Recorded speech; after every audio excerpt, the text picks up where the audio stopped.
Hey, it is Bennington, and that's our house band today, the Mighty Mighty Pretenders. I'm Ron Bennington. With me, as always, Gail Bennington, no relation. Hello. Good to see you this morning, Gail. It's good to see you. Mighty Pretenders, Miss Chrissy Hine. The amazing Miss Chrissy Hine. Did I say it wrong by not saying amazing? I didn't. She needed some sort of compliment at the beginning of that name. Okay, so it's the amazing Miss Chrissy Hine from the Mighty Mighty Pretenders. You know why I call them Mighty Mighty Pretenders? At Live Aid, that's what Jack Nicholson said after the Mighty Mighty Pretenders. Wow, they're great. Something like that. Why? Because he's Jack, and he was just, he was doing little stage intros. And I always remember him saying, Mighty Mighty Pretenders. And after that, that's all I want to call him. And then when Mighty Mighty Boss Tones came along, I was just like this. It's like someone's trying to steal that Jack Nicholson thing from the Pretenders. Really annoyed me. Mighty Mighty definitely suits them, though. I know a kid that they called Mighty Milk. And that's... and then there was a horse. It was a mighty horse that rocked the fat ass. So anytime mighty gets used, it's a good thing. It's a positive. Yeah. The Pretenders, I sometimes I get into weird debates all the time. And I know I've probably brought this up before, but I think maybe the greatest debut album all time. The greatest first album. It's a perfect album, and it's their first album. Do you mind, though, that there's a cover song on there? I don't mind. Okay, good. A cover song of our previous house band. Oh, yeah, the Kinks and the previous Mr. Hine. Mm-hmm. He was married. Do you know I've had Chrissy Hine on the show before, and then both of her ex-husbands. Weird. But I never brought it up to any of them. But I when just are you want have to. her daughter on? I would love to have her daughter on. I saw her after her arrest for, was it an anti-PETA thing? She gets into the environmental stuff, so Good. she I think ties herself up to trees and so people don't cut them down. Let's do more shit like that too, man. Let's start tying herself up. Like camps out in the treetops so people don't. I've been tying myself up to rocks, so people don't de-rock, because I say rock on. For those about the rock. We salute you. Maybe the dumbest line ever. There should be no saluting in rock under any circumstances. It's a rock and roll. I'm sorry, we rocking or we an army? Which one are we here?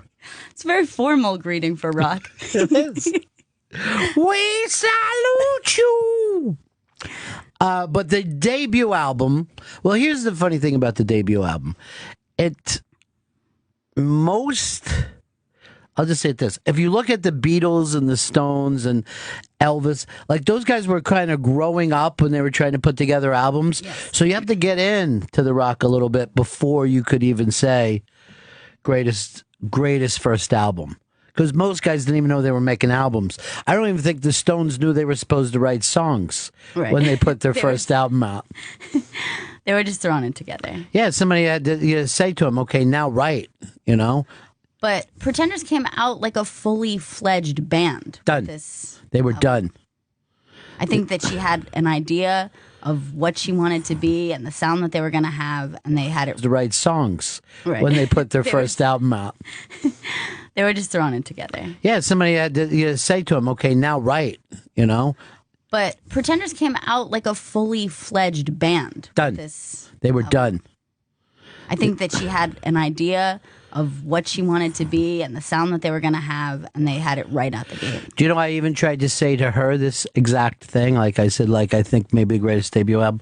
And she just looked at me in a way that sad. I mean, she didn't say it out loud, but a part of me said, why would anyone think of something so stupid? And that's how I felt. At that little minute there, I felt like I lost her. Like, I'm measuring you against everyone else you love.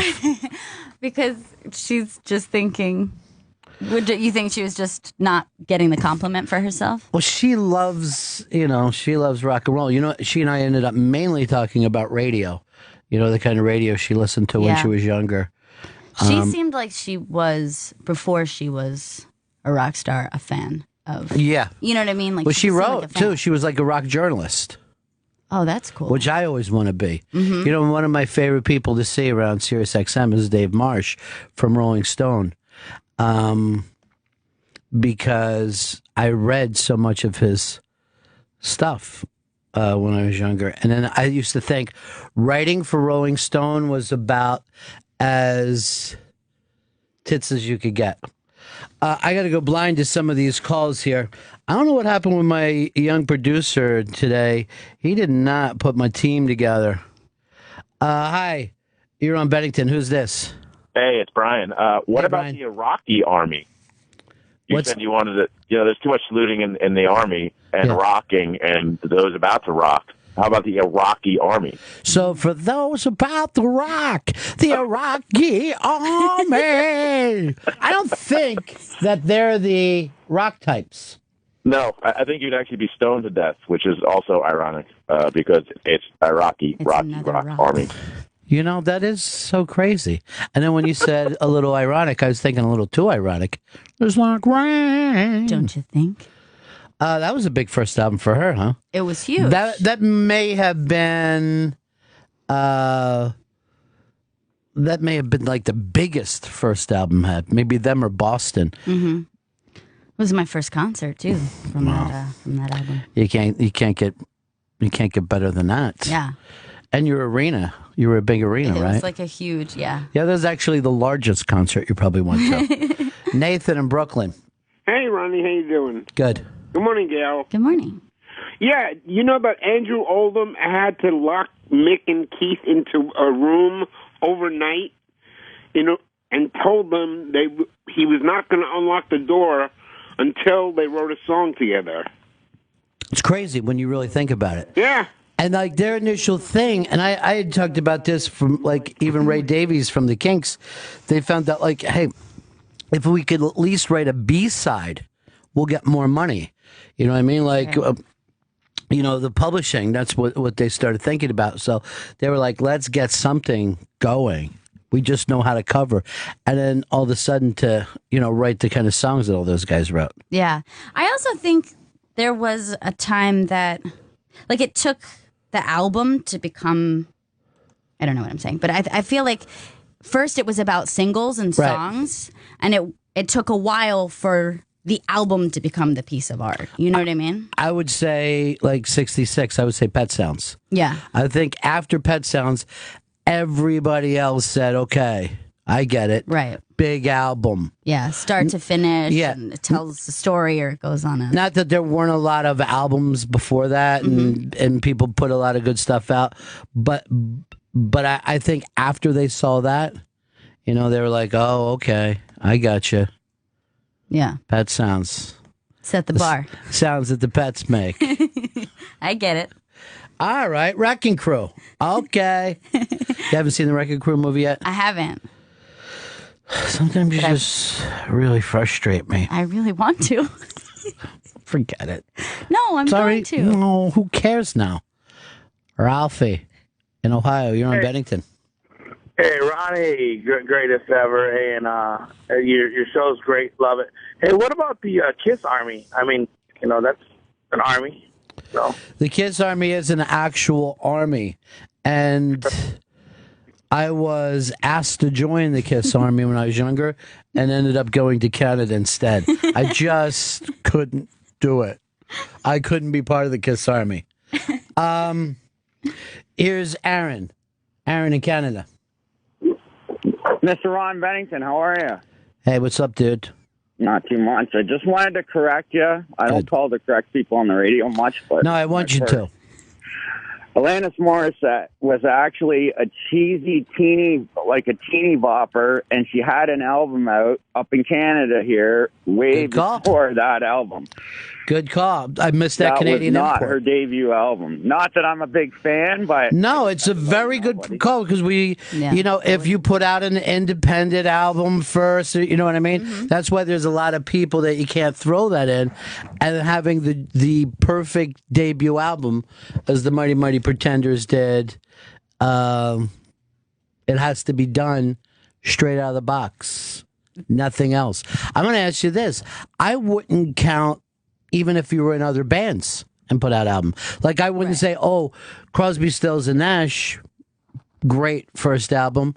Sorry, you boys were other bands, so you're not up for the great debut It's not album. the first time you sang a song. Yes. We've already saluted you before you went out to rock. The album art on that first Alanis Morissette, she looked like Tiffany there. Like, it's so funny. She's completely reinvented as... Right, she came back. It's just so like... I'm different now, guys. I've been through so much. You know, being a Canadian children's star. I've loved and lost. And then loved again. And it was all with the guy from Full House. When people found that out, they're like, really? This is what you're bitching and crying about? Popeye from Full House left me. He did do a lot of Popeye impressions. Yeah, that was his thing. 866-766-0339. We have a lot to get to today, but I got caught up on this first album thing. Yeah. I'm going to give you a first album, because here's the thing. I think to have the great first album, not only is the sound have to be there fully formed, right? So you can't go through like a Beatles thing where, oh, you get a lot better in a couple albums. Right.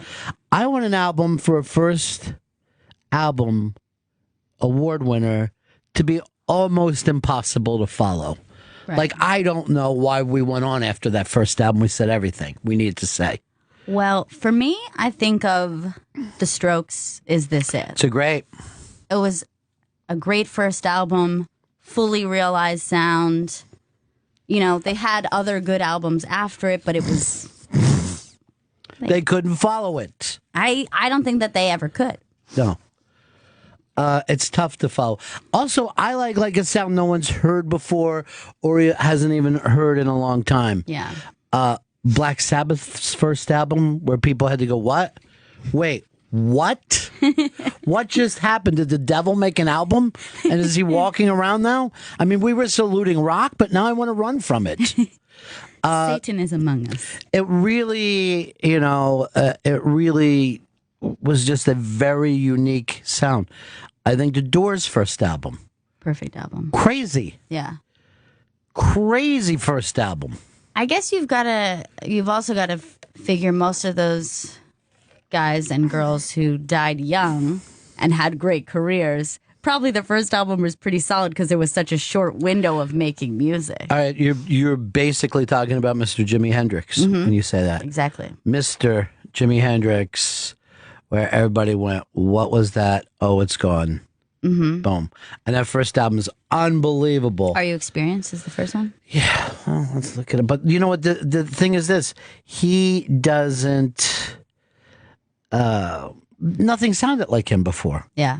I mean, just look what the guitar sounded like just a couple years before. It's I don't know. where does he even come from? He just Seattle. well, I meant Like so many good things, he comes from Seattle. Rob in Virginia. Yeah, I heard you just talk about, Ron, that if you already have released an album or been in a band before, you can't That's have a right. great first album.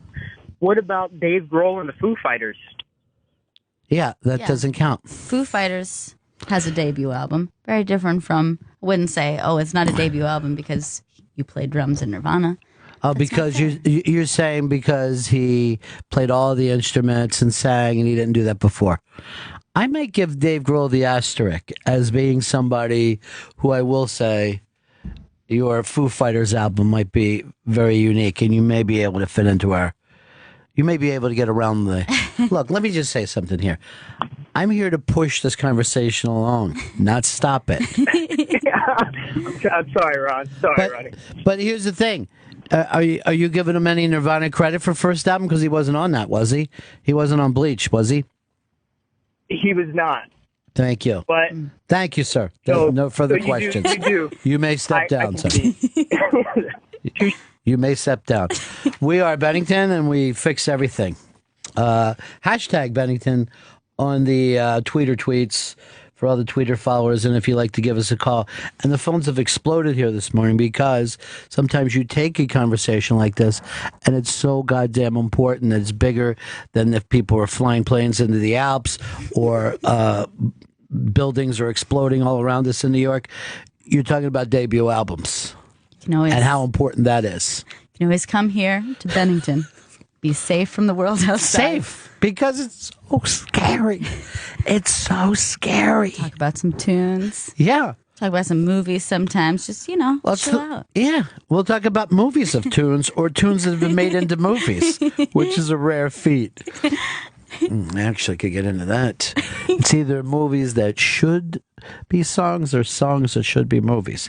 But I don't want to, the phone's exploded for debut albums. Let's go over here to Chris, Indiana. Good morning, Ron. I want to bring up Appetite for Destruction by Guns N' Roses. Because when that album came out, there was a lot of hair metal, and you could say Guns N' Roses at the time was hair metal, but they kind of brought it back to the roots of, like, real rock, of, like, the Rolling Stones and stuff like that. It may have saved rock for a few years. It may have saved the rock. I have a memory of that album that, like, when I first... It was like the first time I ever put on music by myself. Mm-hmm. So I had taken Appetite for Destruction, like put it in the tape player and press play. And then you guys came running in like, what did you do? Listen to some music. Just thought a little GNR for myself. What's happening in here? What happened in the baby's room? She's rocking, honey. The baby's rocking. Welcome to the jungle. Yeah, it's a perfect first album, and I would make the case that they never made a better album. Here's the other thing that I think that I like about Appetite as being, first of all, the band looked different from what everybody else was doing. They were. They were crazy and they were great. But also, and I like this, you have the big hit single that draws people in, but then there's a lot of other great songs. Mm-hmm. Some people have that big hit single and you're like, oh, this doesn't even sound like, the rest of the album doesn't even sound like it. Yeah. Yeah, I'm talking to you, Blind Melon. I'm just going to just point that out. I'm not saying either sound is bad, but you put out a song that doesn't sound like the rest. Sound like the rest of the album. What are you... you got to somehow go, all right, it fits in. Mm-hmm. I'm going to say something controversial now. It just popped into my head because of this. A lot of people are going to be angry, and we're going to get angry letters mailed to us. But I'd say that was true of the Counting Crows. That the Counting Crows had that big song, and then when people went to the album... What was the first single? The Mr. Jones. Look, we're trying to be... people get so mad at that song because he's talking about being a rock star. He just gave away any cool, you know what I mean? We want to climb the charts. But that band's still around playing, and, we're 20 years in. Yeah. But the rest of the album didn't sound like that. No, it did. Oh, it did. I'm saying it fit in. The rest of the stuff that wasn't singles, you're like, what I'm saying is like maybe the big hit single, not even necessarily your favorite song. Yeah, from the album, or you just have a mess of hit singles. You know what I mean? You get a mess of songs that play radio play. I could. I could bring up Leonard Skinner for that, which a lot of people never give a lot of critical love to.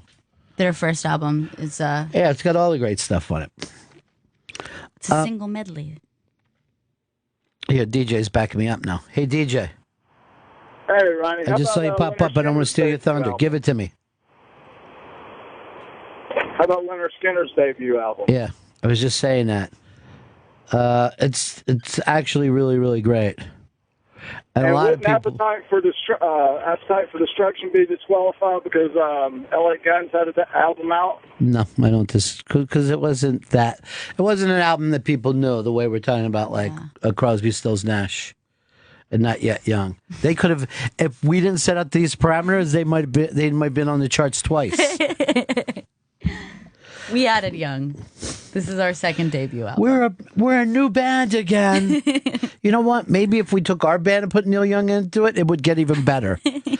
I had a crazy idea. Now that we got young, should we get Paul McCartney and like every album just add more and more great people? What do you think of this? Is like Lollapalooza this year. McCartney is going to be headlining and Metallica. I'm like, where's the alt?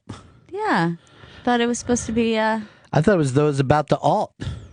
We salute you. Yeah. Too. We also salute you. As a subcategory of rock. We salute you as a subcategory. Getting a little too into it, aren't you, boys? Boy, hey, that was a cold rain out there this morning, huh? Very. I was enjoying it. You liked it? Yeah, I wasn't exactly awake. I didn't sleep a lot of hours last night.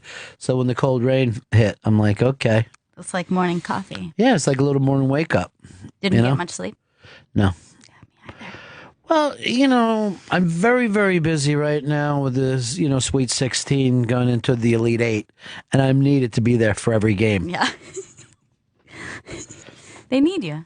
I don't know why I didn't just say I'm going to go to bed once Kentucky was up by 40. But I was like, I got to see how bad this beat up is. I haven't been following. I don't follow. You don't follow. It's not. You're not it's a not basket. unique to this year. It's yes. I haven't been keeping up this year. Been, keeping up with something I'm not interested in. I don't speak as much German as I probably should this year. I don't know whether I was doing an impression of you. I know. But I hope not. My name's Gail. You know how you talk that way. Guess so. It's the hashtag Bennington on the Twitter. And if you want to give us a call, even though you'll never get through these phones, 866-766-0339. Just keep calling and calling. I've got another one for you. Yeah. Or should it? What if it's stolen from someone? Just go for it? Just go for it. Okay. REM, Murmur. Sorry, Pete. Oh, Gail. no, Pete. I made up Pete's thing. I would agree with that very much. This is the thing there. Not only did A, great first album, B, a really different sound, but now I'm going to add C, started its own genre, its own rock genre, which was college rock. Mm-hmm. And I remember when people used to say this, for those about the college rock, another subgenre. Do you think the people at the record store goes like this? We're going to need another one of those clips. We've got a new subgenre. They need a label maker. So just right there. Oh, God damn it. Can we at least take out African jazz and use that label? Radio Free Europe opens that album. What a great unbelievable opening song to an album. Oh, jeez. Opening song to a debut album. Precious is the opening song. Unbelievable. You know what's great, too, about that album? I feel like in that album, the first side and the second side are even its own two. Oh, I agree. Like, first album has all this, the first side has all this energy. Second side is like kind of a little bit more mellow and soulful. And for the people who don't even understand, I probably didn't even get to the second side for a long time. Yeah. I just stayed first side. I've done that back in the album days.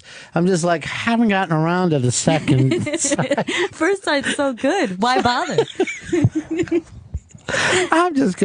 I'm dating the first side now exclusively, and I'd feel weird going out with the second side. Just feel weird flipping.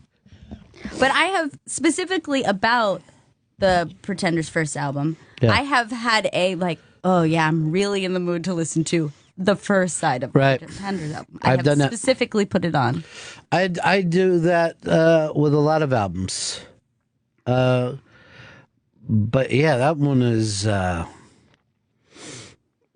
start your own subgenre. I mean, and then now not to have the love today, REM, you know what I mean? Yeah. Like it's like when I started to apologize for Counting Crows, people apologize for REM. And I'm like, wait, what are you apologizing for? For what? Why apologize? Yeah, why? Because of Shiny Happy People? Fuck that. You're fine. I don't care. Yeah. I like that song. I'm not ashamed to say it. Here we go. It's fun. It's happy. Here we go. What's the problem? Love that band. Clint in Texas. Morning, Bennington. Hey, good morning.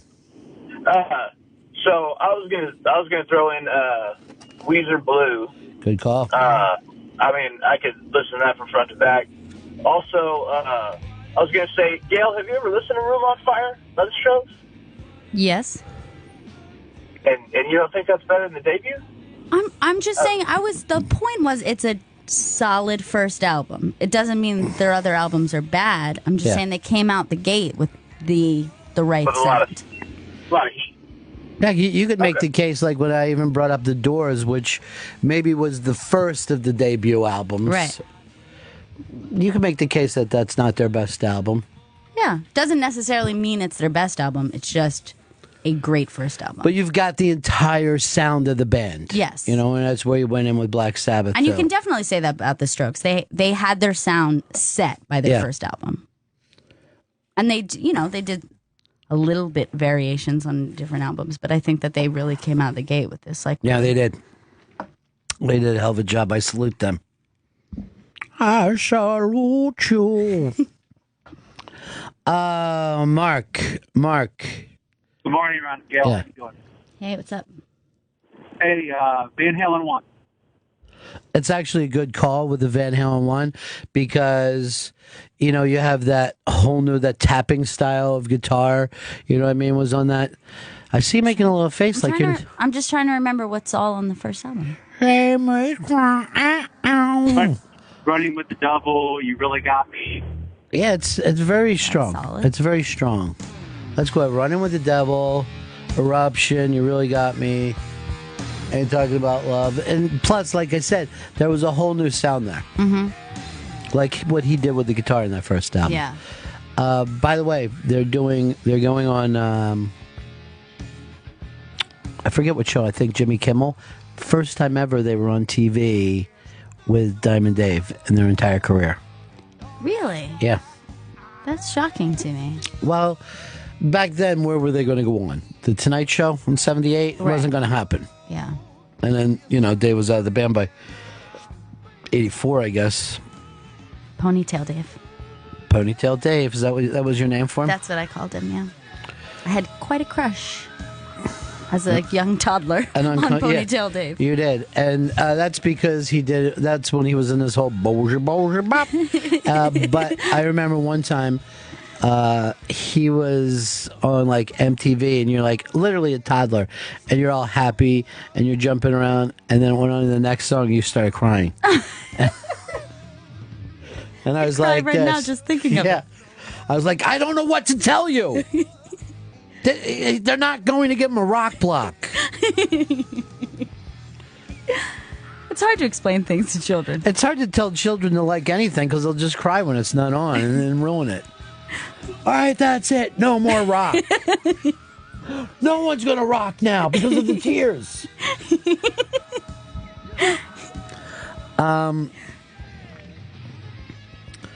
I like when people write to us, don't forget Hendrix. Michael. We didn't. Yeah, no, we didn't. But I just like the fact that somebody would say that. Johnny was bringing up that this was a topic that he and I were talking about before. Hard Rock Johnny. What he does, he has a thing that he has greatest debut album pants. And it could be by anybody in the band. But it doesn't matter. Just their first pants? Just their first pants, or pant, as he calls it.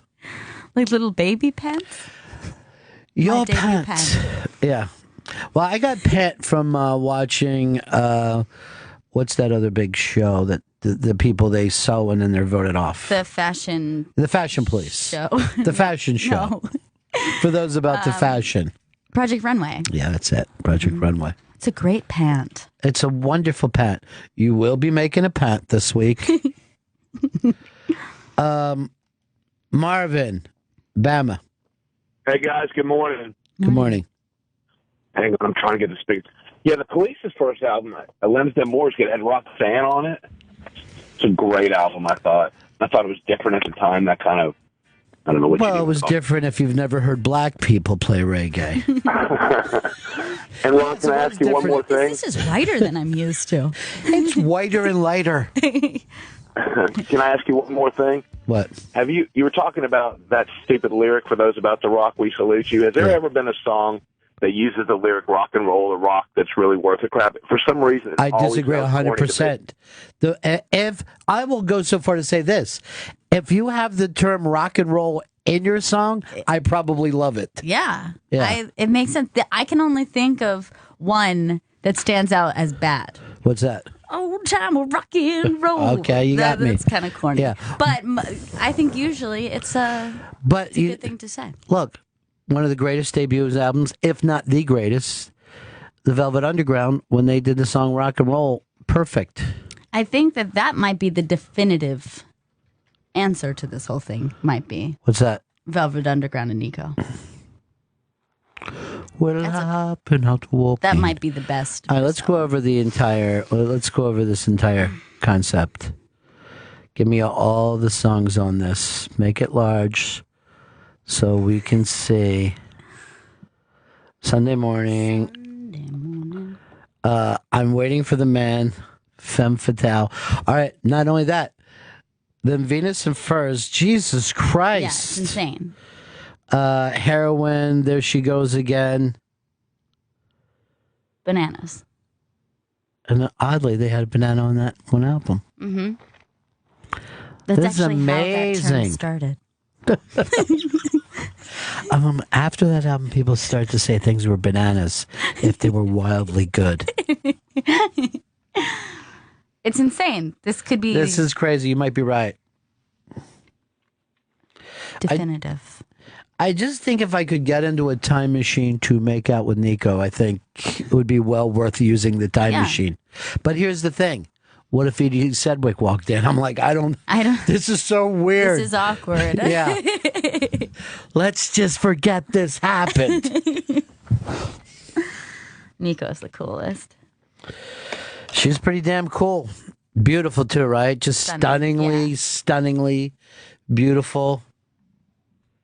The idea of being in love with a dead girl was always the craziest thing. Yeah, I feel like I had that many times. Why wouldn't you? Yeah. I mean, for George Washington alone. Well, they can't hurt you anymore. They can't change. They can't change. They've left their legacy behind. You know where they are. They're not running around on you. All right, see you tomorrow back here at the coffin site. Because I don't want to call it a grave. Love you, ghost boyfriend. All right, Remy Green says, but the Velvet Underground sucks monkey balls, hipsters. Let me say this, Remy. I wish there was a way of turning off someone's fucking radio from here.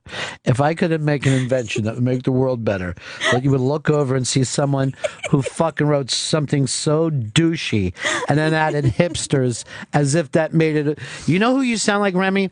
One of the guys that fucking just shot everybody at the end of the motorcycle movie. Easy Rider. Like, just pull up in your big dumb truck and fucking shoot Peter Fonda. The only way that movie would be better if he yelled out, "Here, hipster! We're taking it back, hipster!" And there's someone down south right now going like this, "Hey, just because we talk like this, don't mean we don't like the Velvet Underground." That's the guy I love. He sounds like he should. He should be incredibly uncool or like. But he's not. Yeah. He's like, "Hey, you guys never brought up Ricky Lee Jones's first album. That thing kicked ass, hipster." And I say that in a really positive sense. As I identify as hipster as well. I'm a hipster down here in Alabama. Hey, what about them Alabama shakes? You need to invent that though. What's that? Your turn the radio off. I would love to. And then just walk down the hall and present it to Scott. I have something perfect for us.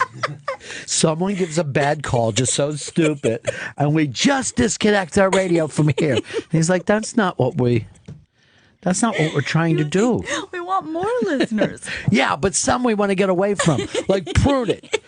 Prune it. But we have 180 stations, so everybody gets what they want. Turn some of the stations off that we don't like.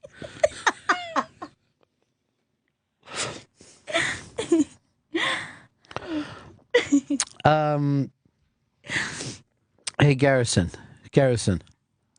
Good morning, Benningtons. Good morning. Hey, I was wondering, is it really the debut album or the breakthrough album? No, because it's a debut there's a lot album. of groups that had like 5 albums before they, like B-52s, their first album was great, but we're not nobody talking about them. really heard of it. Yeah, I mean, I guess we could bring up Greatest Last Album, or but that's not what Greatest we're sophomore? doing. Greatest sophomore album? Believe me, I'm a big fan of the sophomore albums. Anybody who beats the sophomore jinx, A-OK in my book. Now, I'd say that someone brought up Weezer Blue. I think the sophomore album is... Well, even like Metallica, they had 5 albums before that's their not what we're fifth album talking was the about, one that Garrison. actually came through. This is not it. Some other day we'll have, Bennington. Yeah, on the next Bennington, we thought you sucked, and then you had a breakthrough album. And then best third So album? your favorite is by Pinkerton. Weezer? Yeah. Oh, hipster.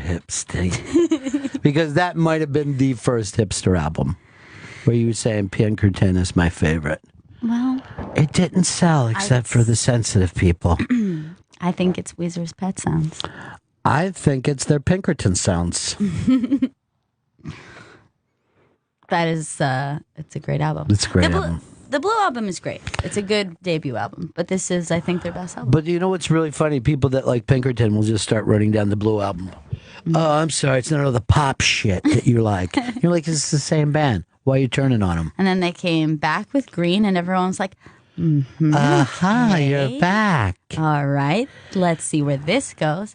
And then we don't talk about anything else that happened with Weezer. Look, can I just say this to you? If you love something by somebody, that's enough. Yeah, that's how I feel. I feel that way. I don't need to worry about what they're doing now. We shared a very special time. Somebody will say to me, "Oh, do you like Aerosmith?" I go, "I love them," and they'll go, well, what? And I go, "Oh, I mean, like pre-1977." Yeah, but that doesn't mean I don't love them. Yeah. I do love them. You know who I kind of have that feeling about is like it's a very easy thing to run down U2. It's very easy to run down U2, and I don't think that's necessarily fair. It's a lot of great early stuff. It's a lot of just great stuff. A lot of great stuff. Very, very consistent. You know, I know. You're right. They've been out for a long time. And You're not going to like everything they do. Boy's a great album. That's their first album. Boy. You're basically looking at they had at least one great album in like so many different decades that it's crazy. That's what if it's up to Garrison. He's going like this. Why aren't you bringing up bands that had good albums in every decade? Why isn't your topic about every possible topic there is? And don't forget all the other topics. Yeah.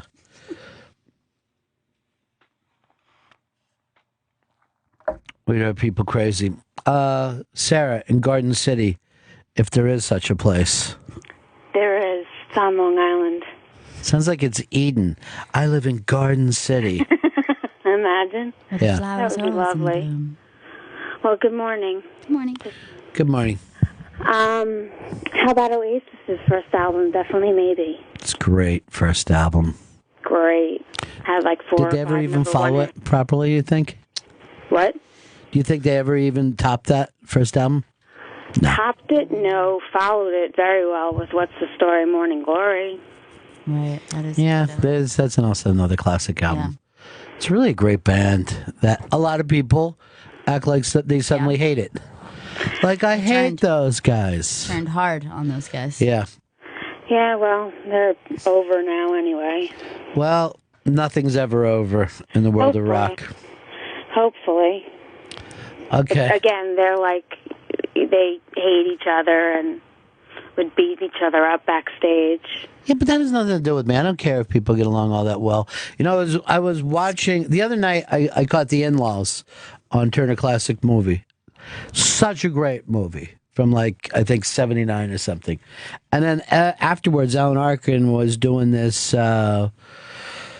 this interview, and the guy was saying, "Did you have fun on that movie?" And Arkin's like, "It's weird how everyone always wants you to say yes, no matter what movie you've done." And I'm like, he's like, they want, you know, people want the Beatles all to get along together. They don't. Yeah. That's weird, right? Yeah, I think it probably has to do something with the fact that like everyone wants to. Because it's driving me nuts. I'll give it back at the end of the semester.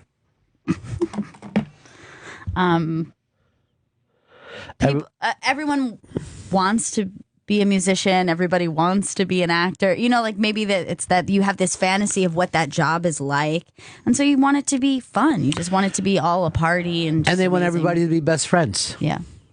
Like, and you were all best friends? Yes, we were. Everybody in the film was a best friend. Mm-hmm. I don't know why we do, but people hate it, and I love when like people try to get you to take a side in a band. They're like, "Are you a Mick guy or a Keith guy?" Yeah. You're like, really? I have to, just because they fight with each other, I can't like them both? It's like if I say something about Robbie Robinson, all the Levon fans call in, and I go like this. I don't know what you're talking about, dude. Yeah, why can't you love both? I'm not a judge who is here to divide up all the assets of the band. By the way, the band, we should have said that right off the bat. Big Pink, right? Music Yeah. for Big Pink. That album's so great that one time I was up. Well, this was exactly, I think, when you started to be able to go out and put an address in and then follow it in your car. And I found Big Pink when I was up at Woodstock. Oh, is that right? Yeah. And I pulled up to it and it looked just like Big Pink. You know what I mean? Like nothing looked different. Weird. It was That's so amazing. Cool. And it was like... what is it? It's just a house that... Yeah, it's just a house that they recorded in, the basement tapes and stuff like that. And it's just, kind of a pink house. That's it. And, I mean, it looks exactly like that, dude, right now. That's awesome. And I just drove out. I never got my picture taken in front of anything. I just did it. And got back in the car and I just went, I feel insane right now. I don't know. I don't even know if I've ever, looked at the Statue of Liberty and felt like, oh my God, that's the Statue of Liberty or that's the Grand Canyon, the way I felt about Big Pink. Yeah, that's awesome. Let's do the track listing on Big Pink because that's such a good... Oh, it's unbelievable. It's so good. It's such an amazing first album. Tears of Rage. Yeah. By the way, first song right out of the box. Amazing. The Weight is on that album. Yeah. Everything the so band good does anyway. I always go through, I've never 2 years in a row had the same favorite song by the band. It always changes. Yeah. I'm always like, this is my obsessive song by the band.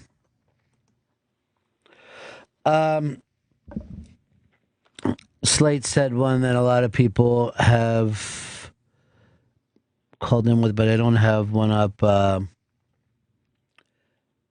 now. Pearl Jam 10.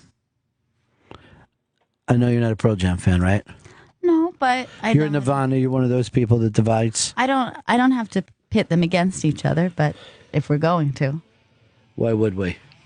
But I have no problem with them. No problem is not being a fan. No, I'm not a fan. We're going to show up and yell out, I have absolutely no problem with this band.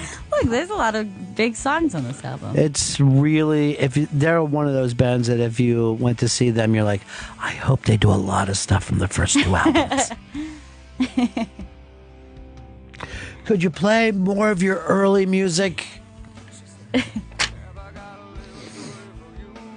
Do you not want to talk about all the horrible things in the world, and we'll just stay here? Yeah. Stay here in our radio tree fort. Mm-hmm. Our little bunker of... There's nothing wrong. Now we're going to finger paint everyone. This sounds like a cult. I guess it is a cult in a lot of ways. The cult of Bennington. Mm-hmm. Oh, that also reminds me of Cult of Personality. Great first album. Very good. Just the Random Donk says, Ron, what about Kiss's debut album? 3/4 of that album are classics. Mm.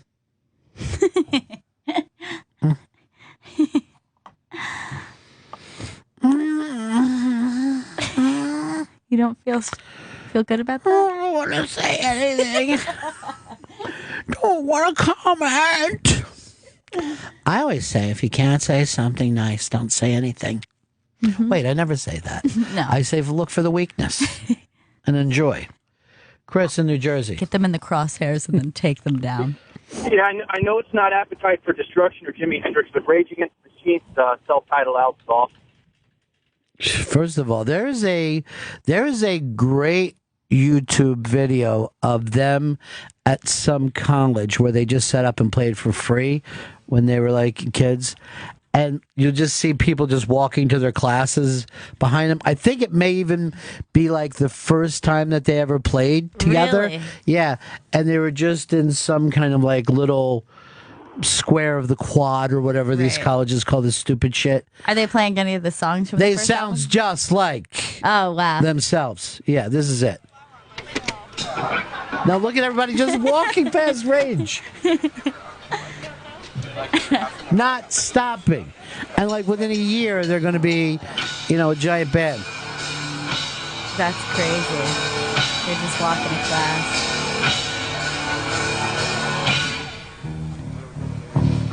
This is what they're playing. And look, these kids aren't stopping. They're like, can I go to the dining hall? That's nuts, man. Like, I like the film person here. It's just like, wait a second, this is good. Hey, music's changing in front of me.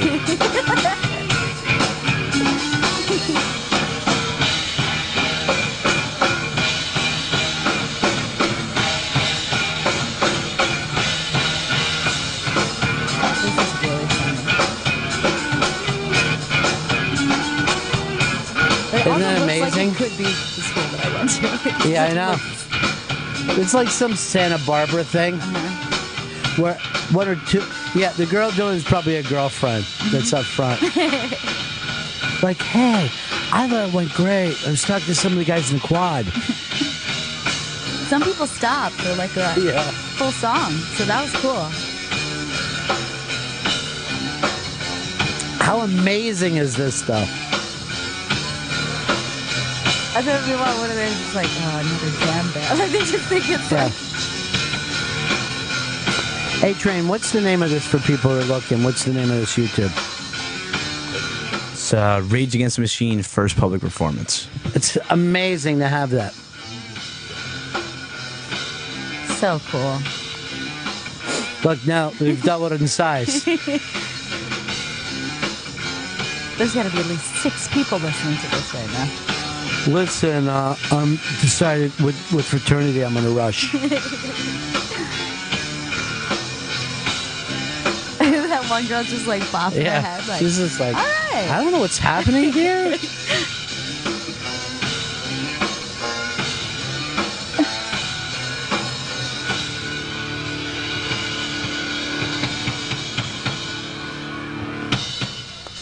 I wonder what school is this? Does it say, Train?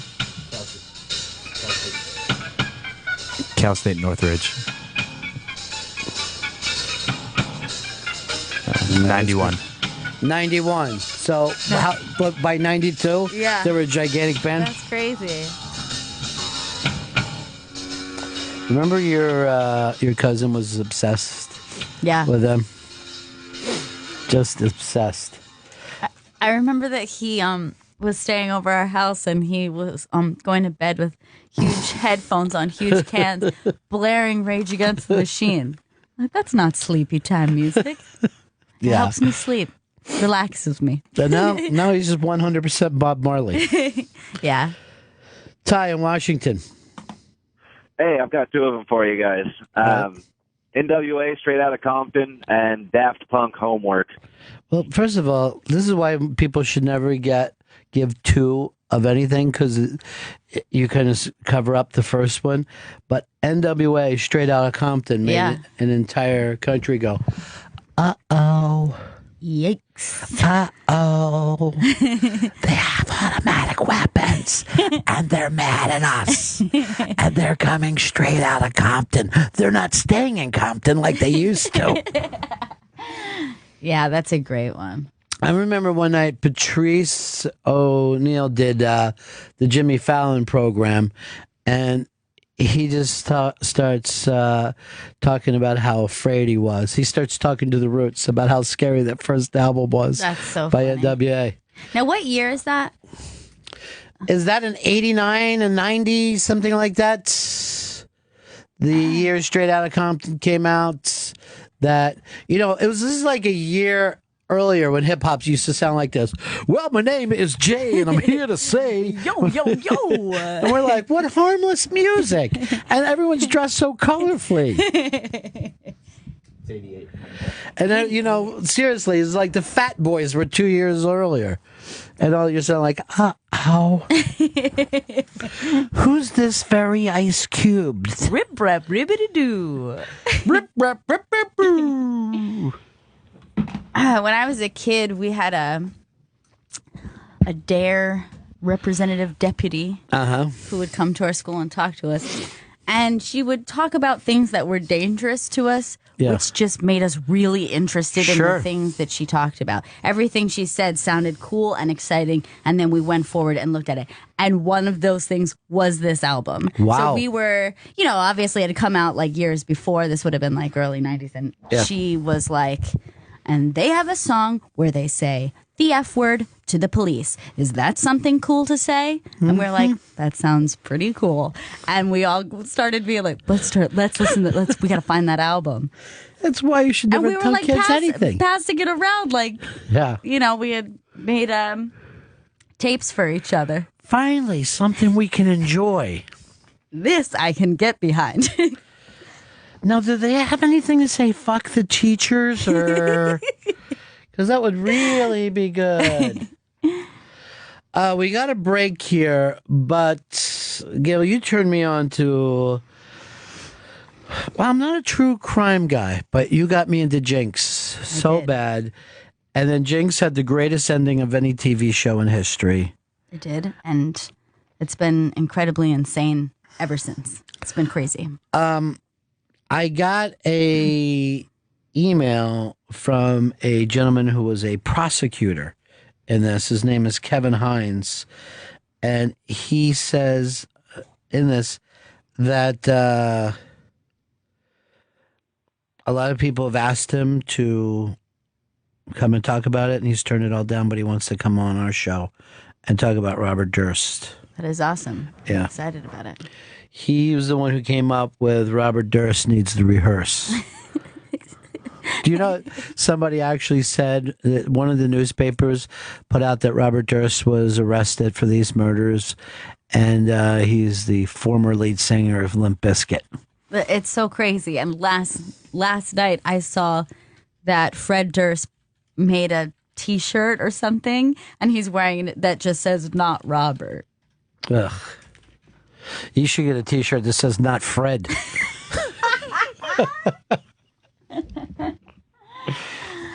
You can always get away with, like they say, don't bully. But if you point it towards Fred Durst, society is always nice to you. It's a sad thing. Yeah. Yeah. Boogie says, does anyone mention Alanis Morissette? Her first album was all hits. Boogie, look into it. It's not her first album. She did a Canadian album. If you woke up in time, you would have known that.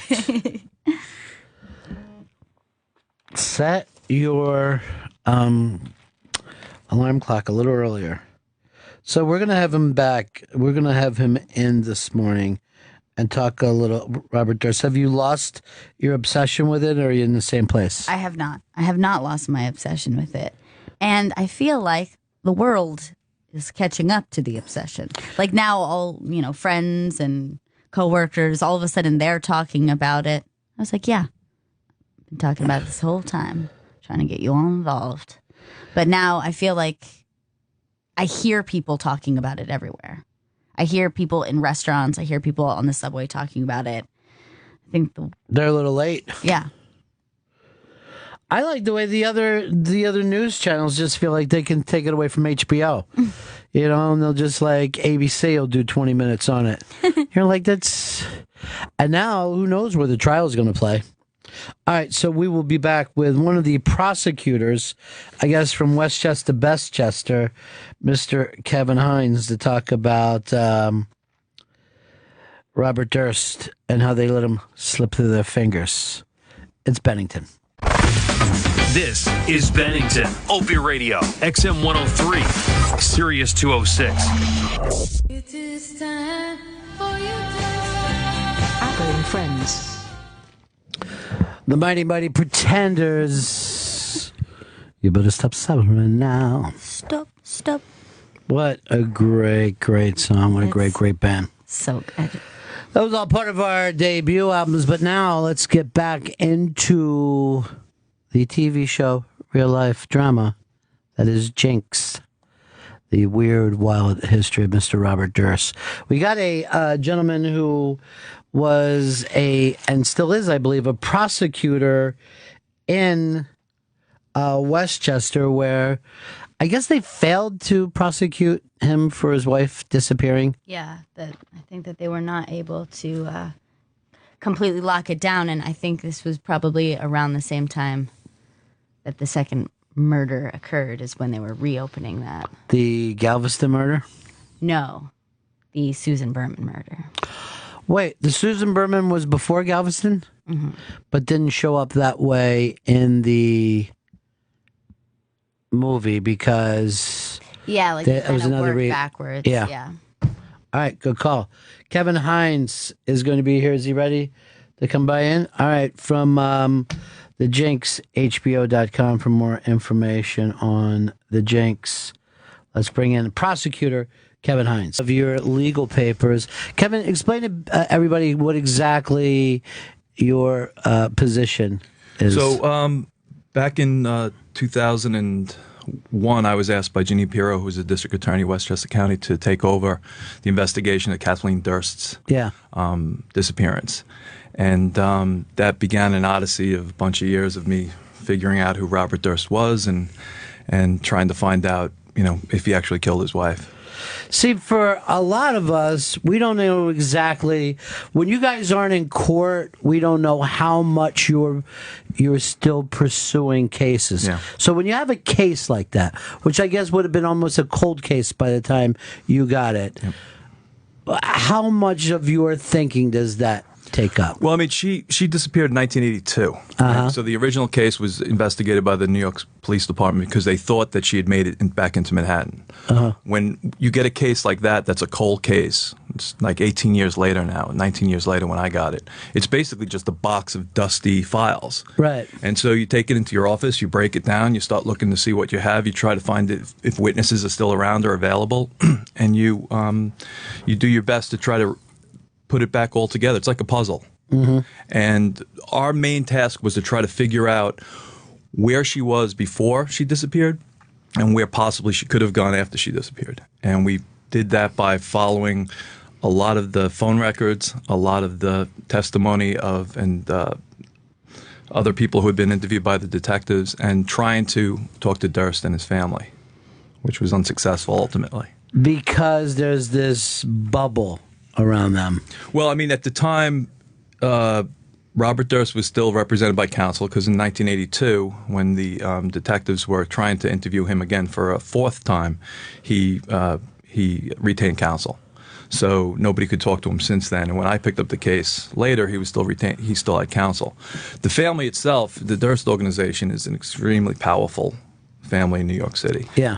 Now, when you inherited this case, did you feel like there was a lot left uncovered? It seemed to me when I first got it, I knew nothing about it. I mean, in '82, I was in college. And I thought, obviously, since it was being given to me, the district attorney wanted something done.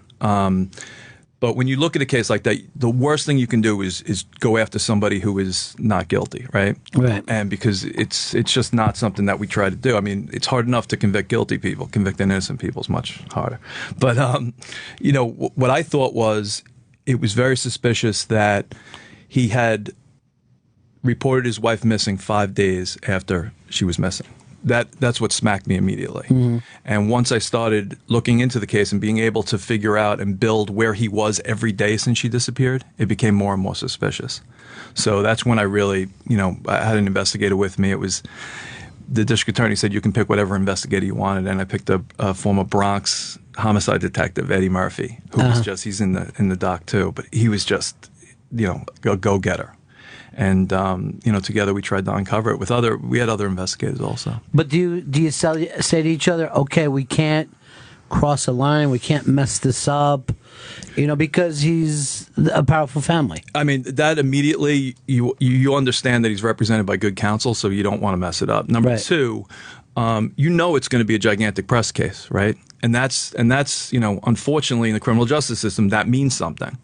If everyone's going to be looking at you and your boss and making sure you do everything correct, and so that's where the pressure, I guess, is amped up from a regular case where nobody really knows about, nobody's writing about, nobody cares. Right. If this, if you look back on this and you say if Robert Durst was a truck driver and his wife had disappeared and he waits 5 days and he lied about being with the neighbor, whatever, the cops are going to be on him much harder than in this case. Yeah, I mean, he when you read the file, he walks into the police department on Friday evening, right? She's disappeared on Sunday night. Walks in Friday evening. He had called there on Thursday to say, hey, how do I report somebody missing? And they said, well, you have to come and make a missing persons report. And he shows up on Friday, so a full day later, and he makes the report. And the first thing he says, the first thing in the detective's notes is, from prominent family, Durst. Wow. And so immediately I know from looking at that, even years and years later, that the detective involved with the case struck was he knew that it was something that he had to be careful with.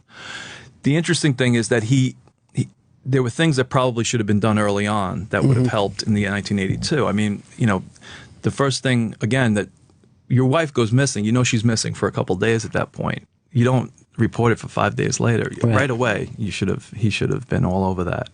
But the fact that he was from a prominent family, I said in the documentary, the interesting thing about the file is there is no calls from the mayor's office. There's there's nobody is looking at the case and saying this guy's from a prominent family. This woman is the daughter-in-law of one of the most powerful people in Manhattan.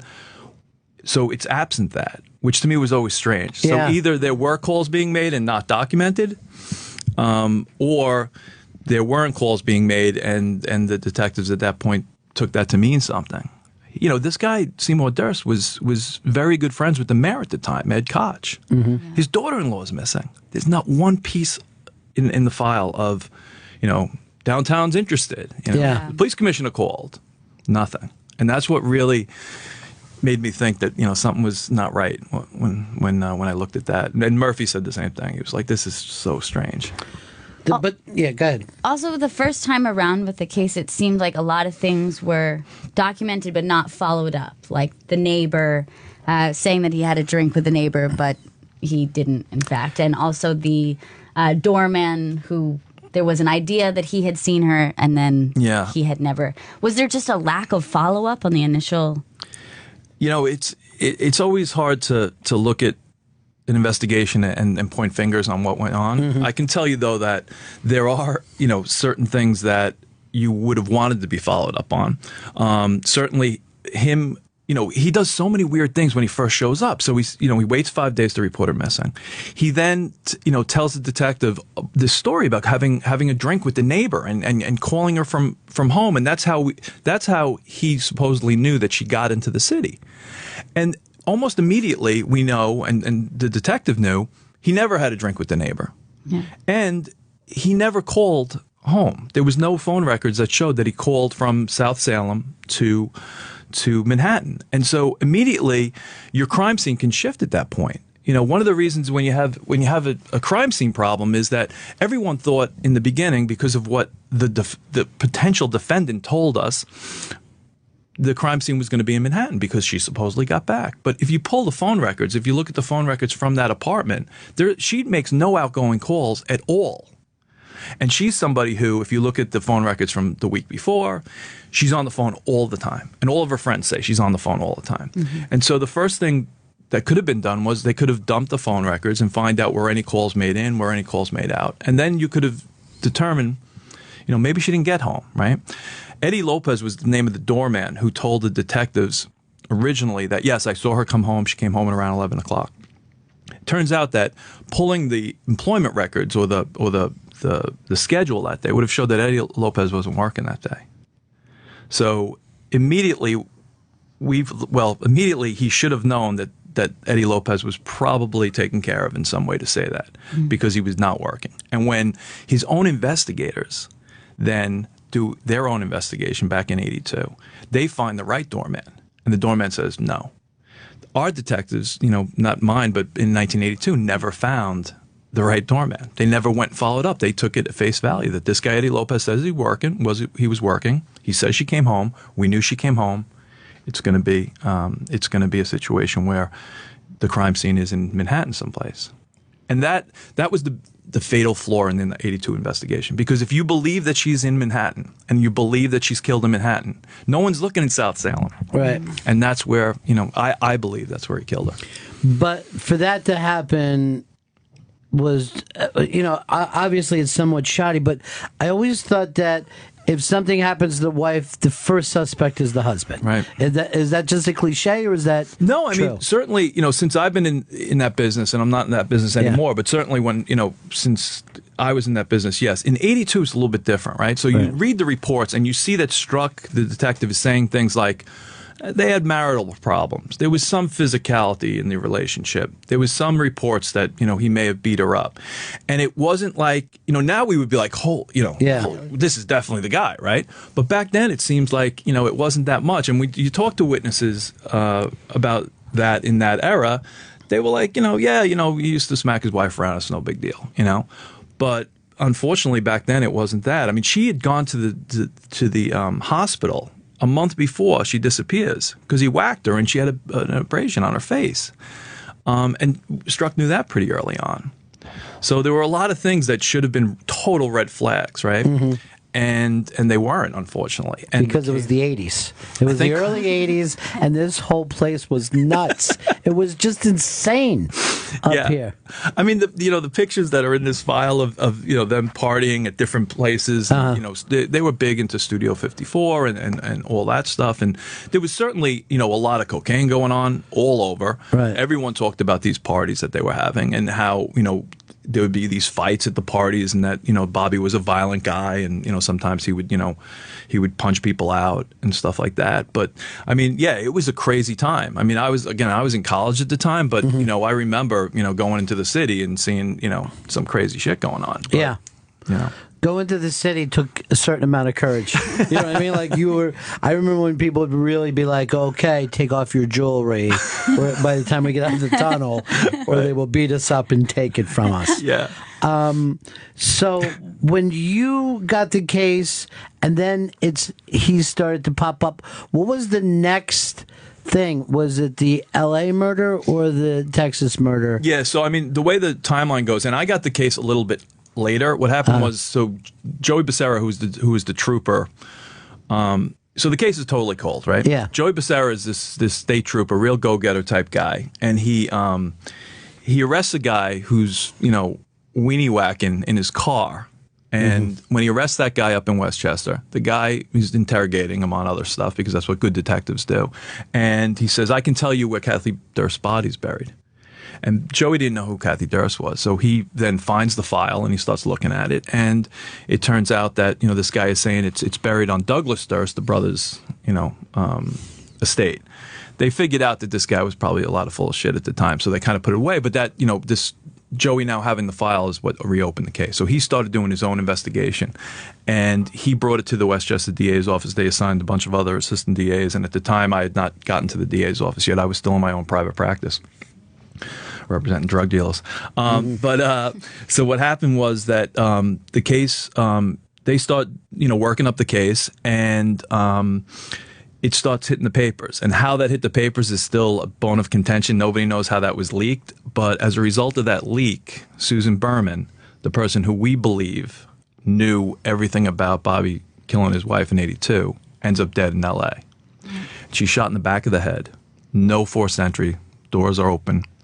There's a note that shows up, the famous cadaver note. And L.A. begins their investigation. Sometime later, Bobby then disappears, and he goes into hiding in Galveston, where he rents an apartment as a woman, a mute woman. He dresses up and hides himself there, and then about 6 to 8 months later, he kills Morris Black, his neighbor. Chops up his body, throws it in the bay, and goes on a 6-week odyssey because he makes bail, right? He gets arrested. They don't know who he is. They believe that he's just some, transient. He makes bail because it was something he could do because he had so much money, and he goes on a 6-week odyssey where he just roams the country before getting arrested for stealing the sandwich in Pennsylvania. Unbelievable. And then some people are like, oh, he's so smart and intelligent. You're like, half of the stuff is like madness. Yeah. The other stuff is money gets you out of things. Like I think his lawyers have been pretty amazing. Yeah, I mean, Ronnie, he's a huge pothead.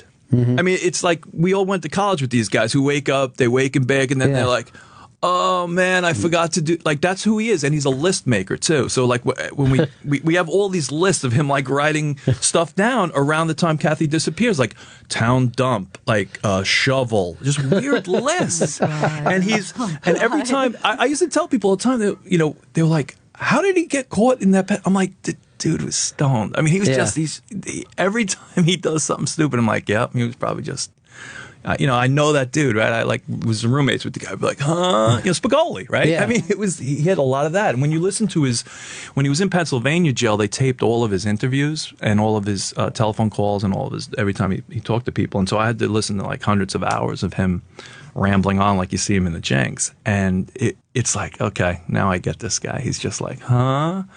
But, he got away with 3 murders. 3 murders. It's crazy. And I mean, and money has to buy you that. I mean, that has to, because you're right. He doesn't seem like this intelligent, like perfect crime kind of guy. Yeah, it's not like the Susan Berman murder was certainly planned because he had the plan flying out there, driving down from Trinidad all the way to L.A. There's some planning involved, and again, the lists, I think, help him with the planning, but certainly having the money to do all that, right? Having the money to hire the best lawyers, number one, but also, he can, when you look at his American Express bill, it's like, $1,300, back in 2001, $1,300 to buy a class, first class ticket right away, right? I mean, he's somebody who can pick up the phone, and just jump on a plane. Your average criminal, has to do a little bit more planning, but he flew all over the country, anytime he wanted. Now, correct me if I'm wrong, but was it that when around the time that you hopped on the case was when you discovered the phone calls from Jersey?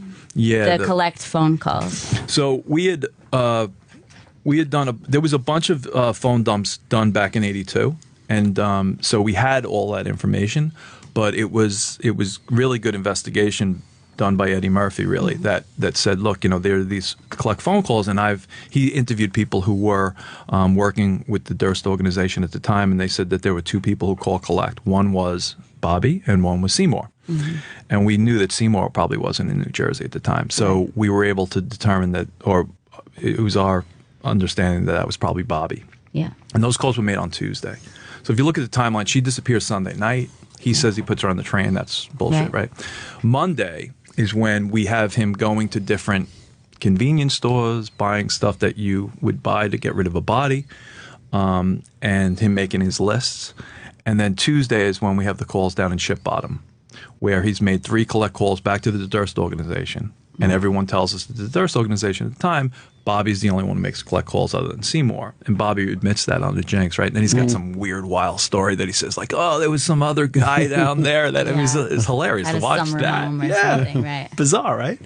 So, so we kind of put him there, right? Wednesday, we have him buying brand new boots. And what's interesting about that, Murphy found this receipt of him buying these new boots, and they tell us at the Durst organization that he shows up Wednesday morning and his boots are all sandy and shitty, and so that's why he buys new boots probably. And there's some kind of meeting at the Durst organization that we could never break, we could never figure out and get. Back in 2002, we were threatening people with grand jury. We're going to go to the grand jury on this, and you're going to have to come in and tell us, what happened during this meeting. And then nobody would help us. And for other reasons, we didn't go into the grand jury, and the case again went, cold. Thursday, so Wednesday, then he goes back to the apartment. He's basically making telephone calls out of that apartment. Thursday, he is back up in South Salem, probably still cleaning up because he knows he has to report her missing. He calls the cops, the precinct, and tries to report her missing from South Salem. We have that on the phone records. And then and one of the things that always, I wanted this case to go to trial because I was going to say, look, your wife goes missing. In his own words, he says, I know by Wednesday that she's missing. You don't report her missing till Friday afternoon?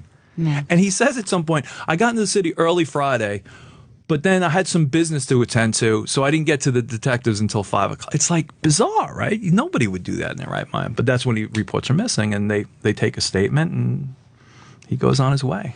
And then it. So you would have loved to take in this, and even with everything that you had, you would have loved. Well, at that point, by the time I got involved, he was, we knew that he killed Susan Berman, although L.A. was not moving on that case for their own reasons.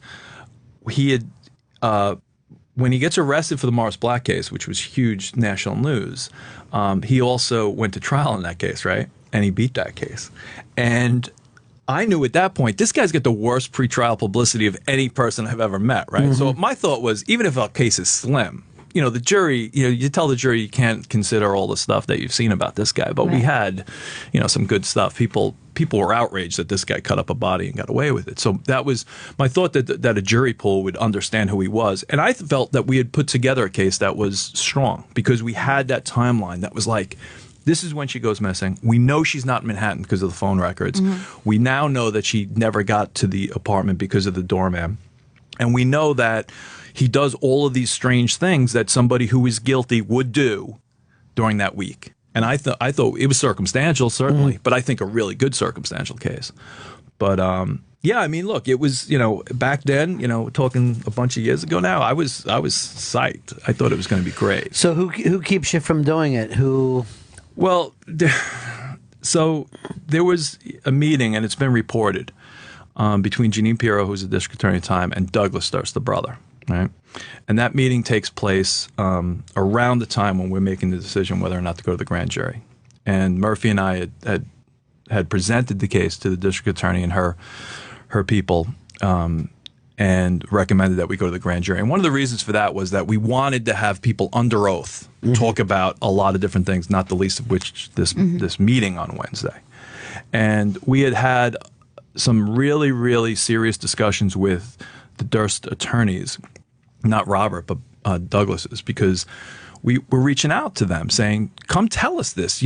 There's no reason for you to hide this, But they hid behind their attorneys. And so the way you get around that is you institute a grand jury, and then you put the cover-ups in the grand jury, and they either tell the truth or they lie. And if you can prove they lie, you indict them for perjury.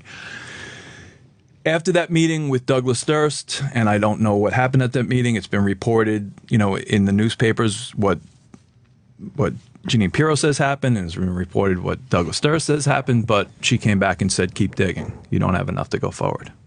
And then we thought that was strange, and then we kept going, and then, truth be told, I had some issues with alcohol at the time, and I drove a car off a road and got fired. Mm-hmm. So that kind of ended my involvement in the case. But Murphy kept at it on his own.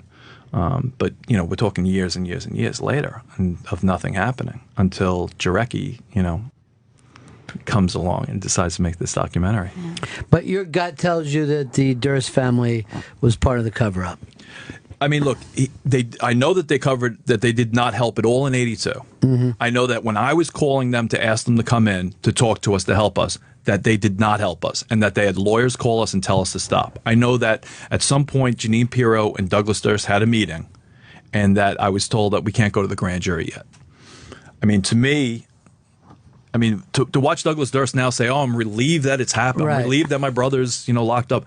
I mean, bullshit. Yeah. Bullshit. Could have locked him up in 2000 if you told us the truth. Could have locked him up in '82 if you told us the truth, in my view. Now, he's going to say what he's going to say, but he's never helped prosecution at all. Never helped the filmmakers either in Jenks. Nope. But what could he have possibly had on the prosecutor? What could he have possibly said? Look, I mean, at the time, Jeanine Pirro's career is public knowledge, right? She was the district attorney of Westchester County. She ends up running against Hillary Clinton for a little bit of time as U.S. Senator. That campaign blows up. She then turns around and decides to run for Attorney General against Andrew Cuomo, who's now the governor. Mm-hmm. And that campaign blows up. She had ambitions. I mean, she was very good friends with George Pataki. George Pataki is someone who was friends with real estate at the time. There was certainly, interesting things going on. When Jarecki made the movie, All Good Things, there's a scene in the movie where the district attorney character meets with the brother of the Ryan Gosling character. Mm-hmm. And as a result of that, the investigation is quashed. I mean, I was there. I can't say that, I was told why it went down. I can't say why she told us to keep digging rather than, institute the grand jury. But I can say that we were very forceful on the investigative team to say, we're going to bring you in, Douglas Durst. We're going to bring your wife in. We're going to bring your kids in. We're bringing everybody in. And we're going to put you in the grand jury. And, did that make him, say, screw this guy, I'm going to go talk to his boss? Maybe. And what happened at that meeting, I don't know. The interesting thing is it's a January 1st article in the newspaper, in the Times, where that meeting was finally admitted to. Because for the longest time, people were like, "Oh, there was no, Douglas Durst and Jeanine Pirro never really." And when the movie came out, it was said, "Oh, that scene never took place." Well, Douglas Durst, in that interview on January 1st of this year, says, "Yes, I met with Jeanine Pirro. And when I met with Jeanine Pirro, she told me that I think your brother killed his wife. He's too stupid to do it by himself. And I think you probably helped." Jeanine Pirro says, "Yes, there was a meeting that I arranged with Douglas Durst, but that's not what happened at that meeting, and I'm not going to tell you what happened at that meeting." So I felt vindicated at that point. I was like, okay, finally this meeting, this secret meeting, people are saying it happened. Because I was kind of out there the only one screaming about this secret meeting. Well, the fact is she presents herself and everybody else presents her as like she's this attack dog on this. But you're not feeling that way. Well, look, certainly, she flew all over the country when this guy was, getting locked up everywhere, right? And she loves publicity, right? So that's no secret about her. So to show up in another, my father was district attorney of Brooklyn for 25 years, right? The man never left Brooklyn to go to another jurisdiction and say, well, we're going to, he's been arrested there, but we think he did something in Brooklyn. I mean, it was insane. It's, I never saw that. No prosecutor ever saw a district attorney travel to another jurisdiction. And we would get calls from the other jurisdictions saying, keep your boss out of our Right. What's going on here? And because she was stealing the spotlight. She's very attractive. She's very good in front of the cameras. The press loves her. She's, accessible. And the reality is that, she ends up stealing the show. And she did that in Pennsylvania. She did that in Galveston. She became the issue in Galveston. When he went to trial, the issue was she was doggedly after him, and that's why he believed nobody would believe me when it was self-defense.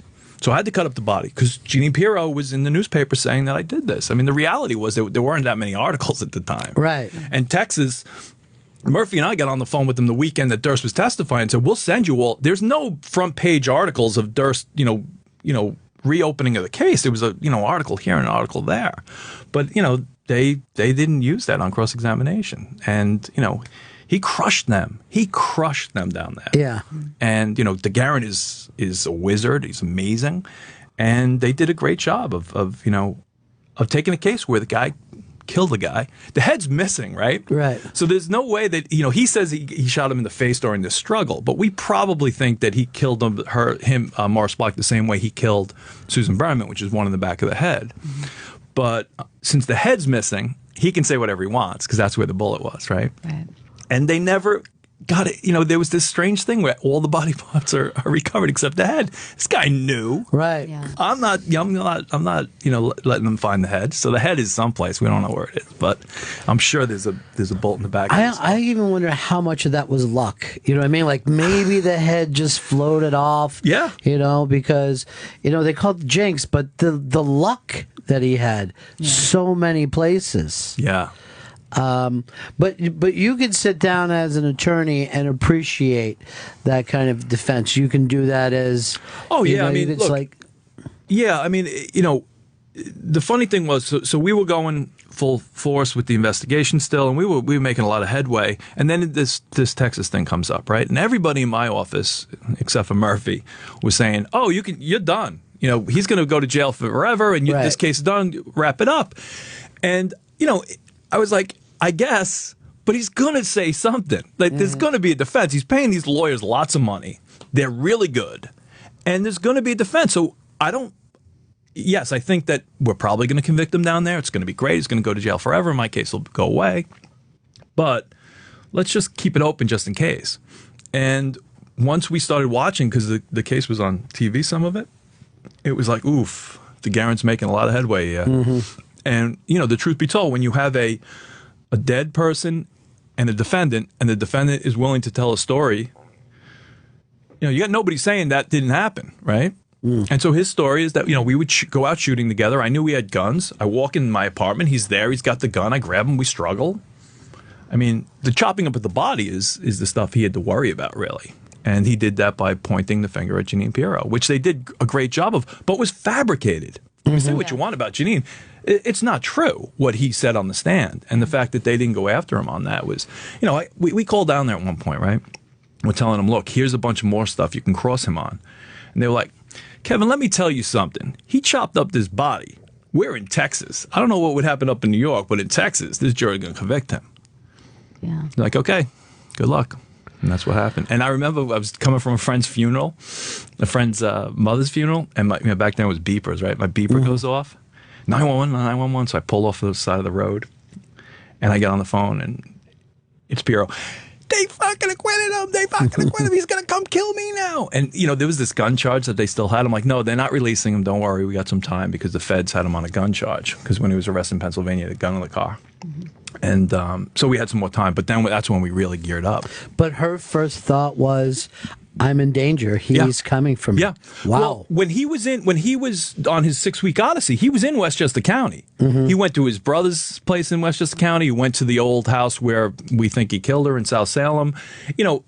It was obvious from his testimony down in Texas later that he was obsessed with the fact that he felt that Jeanine Pirro was out to get him. He literally gets obsessed with these strange and he makes enemies lists, and they were, Jeanine was on the enemies list, Deborah Lee Sheridan, his wife, was on the enemies list. It's so bizarre. Well, do you think there's a chance in L.A. the same thing can happen as happened in Texas? What's interesting, and I've talked to people about. I mean, I've had like a lot of press inquiries and stuff, and I've done nothing. And the only reason I'm here is because I love you, and I think that you give me joy every day. And I'm like, what can I do for this guy? I'm going to reach out. It's true. I mean, I listen every day, and it's like, okay. But what I tell my friends who ask me is this. He's got a gun charge in New Orleans now, right? And that gun charge in New Orleans could be taken federally. And if that's taken federally, that's a 10-year minimum, right? He's going to die in jail if they do it that way. The interesting thing about the L.A. case is that you have a prosecutor who's supposedly very good. I don't know the man, but supposedly very good, very thorough. And he has a case right now that will be the OJ of the 2000s. Right. And so there's a lot of ego involved in something like that. And does he want to bring the case back to L.A. as fast as possible and try the Susan Berman murder case, which is an old, cold case? certainly some interesting facts. I mean, we helped them put together, or Murphy actually helped them put together this timeline, which shows him, and you see it in the Jinx, how he's out in L.A. and he's out in California, which is a big state, and he goes back and forth to we think do the murder, and the cadaver note, and you have the bathroom stuff. I think at the end of the day, it's a good case, and I think given again his pre-trial publicity, he probably gets convicted, but it's not an easy case, and so if I was the prosecutor, I'd probably want to let the New Orleans stuff go on. But DeGuerin, who's, again, a wizard and smart and somebody who, I wouldn't mind representing me if, God forbid, I got in trouble, is going to want to bring it back to L.A. First, because of the publicity. DeGuerin will be, right, king in Hollywood, right? They would eat him up. But also, I think that's the weaker case, right? The gun case is the gun case. He's got a gun, they arrest him, you're done. The L.A. case...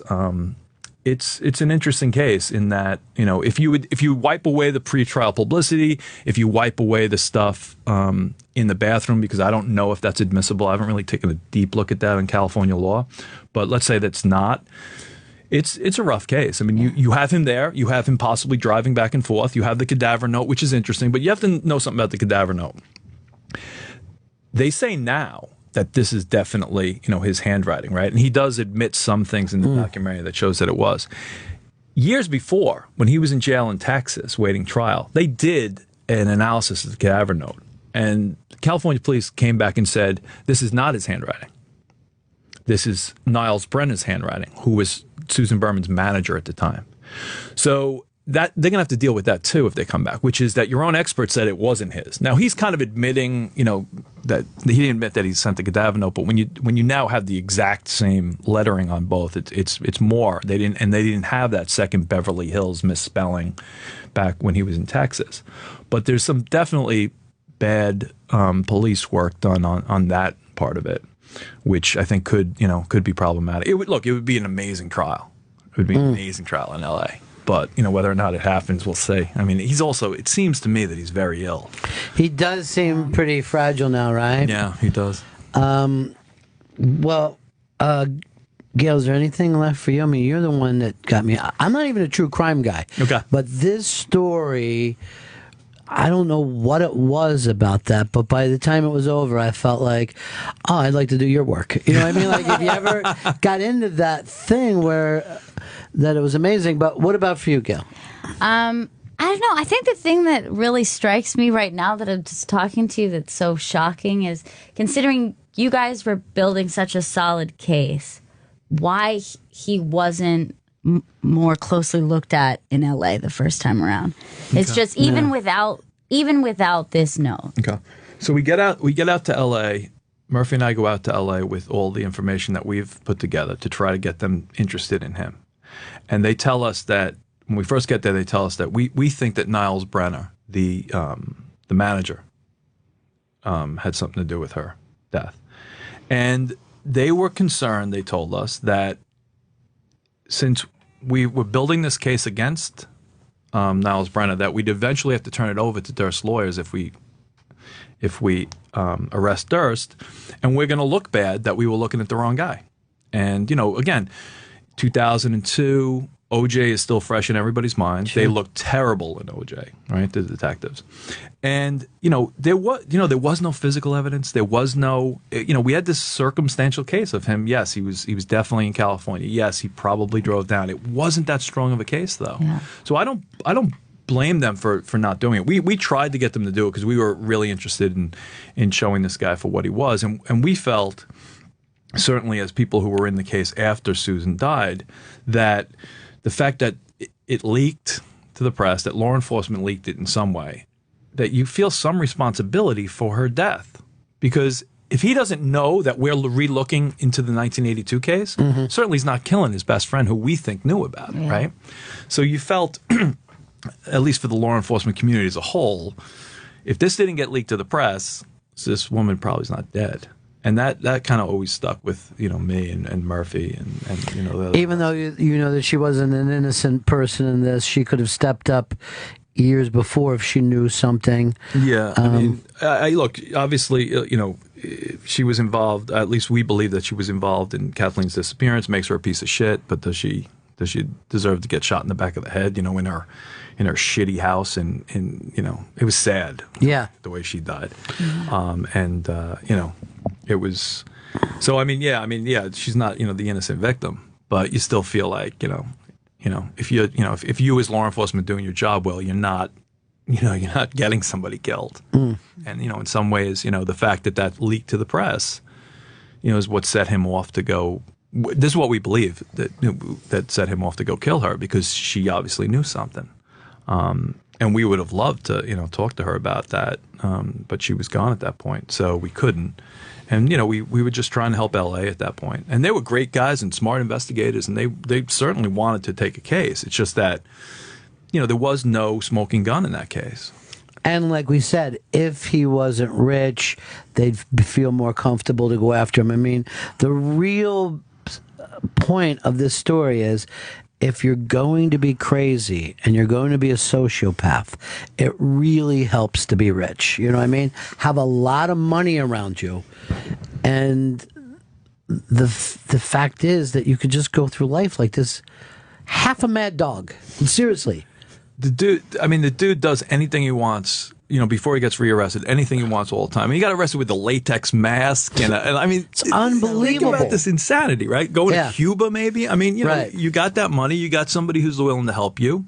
Yeah, you can do whatever you want, and you beat the criminal justice system. In a case that 99.99999% of people get convicted of killing Morris Black. They all plead guilty, right? At that point, when you did that, this guy beats it. It makes the whole system look terrible. It does, and that's something that that's sad. And people say all the time, like when I was a criminal defense attorney, like how could you become a criminal defense attorney? How could you do that? I'm like, yeah, where do you get fucking locked up? And you need to call me, absolutely, right? Or your kid gets locked up, and it would happen. Like it'd be a cocktail party, some guy tried to give me a piece of shit about like being a defense attorney, and then 3 weeks later that kid gets locked up. I'm like, oh yeah, how do you feel now? The bottom line is, if you can pay, you can play that system. Right. You can definitely play that system. Well, I think that no matter who's in front of a jury, you almost feel for them.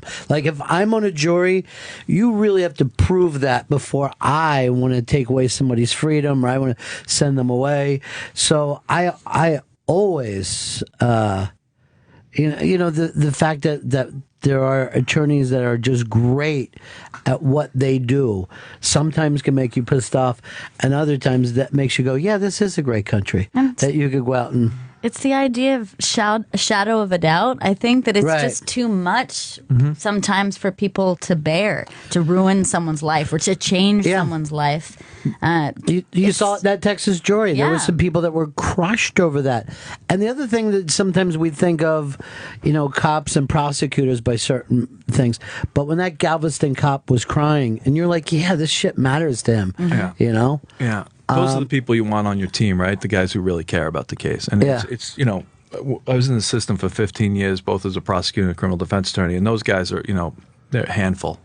There's really not that many who care that much. Yeah. And so, he did, Murphy did, there were some good investigators who wanted this to go down the right way.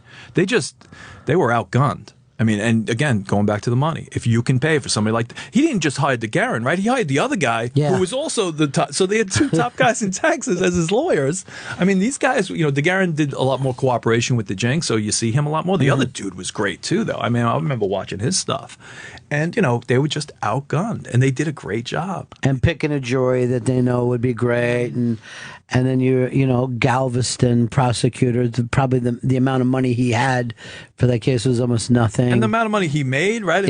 How much money are you making as a prosecutor? You don't make a lot of money. Yeah. So, unfortunately, a lot of times there are some people who stay, but, sometimes you can't afford it as a prosecutor. And, jury consultants, that you can hire from the defense, they hire jury consultants on the case. When you watch the verdict and you see Bob, like, when he's like, did she say not guilty? Did they? Yeah. Right? There's like 9 attorneys around him, right? Hugging him, touching him. It's like, well, how much that cost, Anything that the Jinx got wrong, or anything that you thought that they missed? No, the funny thing, about the Jinx is that, I'm in the Jinx from an interview that took place 10 years ago. Right. So Jarecki reaches out to me when he's making the movie with Ryan Gosling, All Good Things. And he's like, hey, I'm going to make this movie out of the blue, right? And I knew him from Capturing the Freedmans, which at the time was my favorite documentary. Just amazing.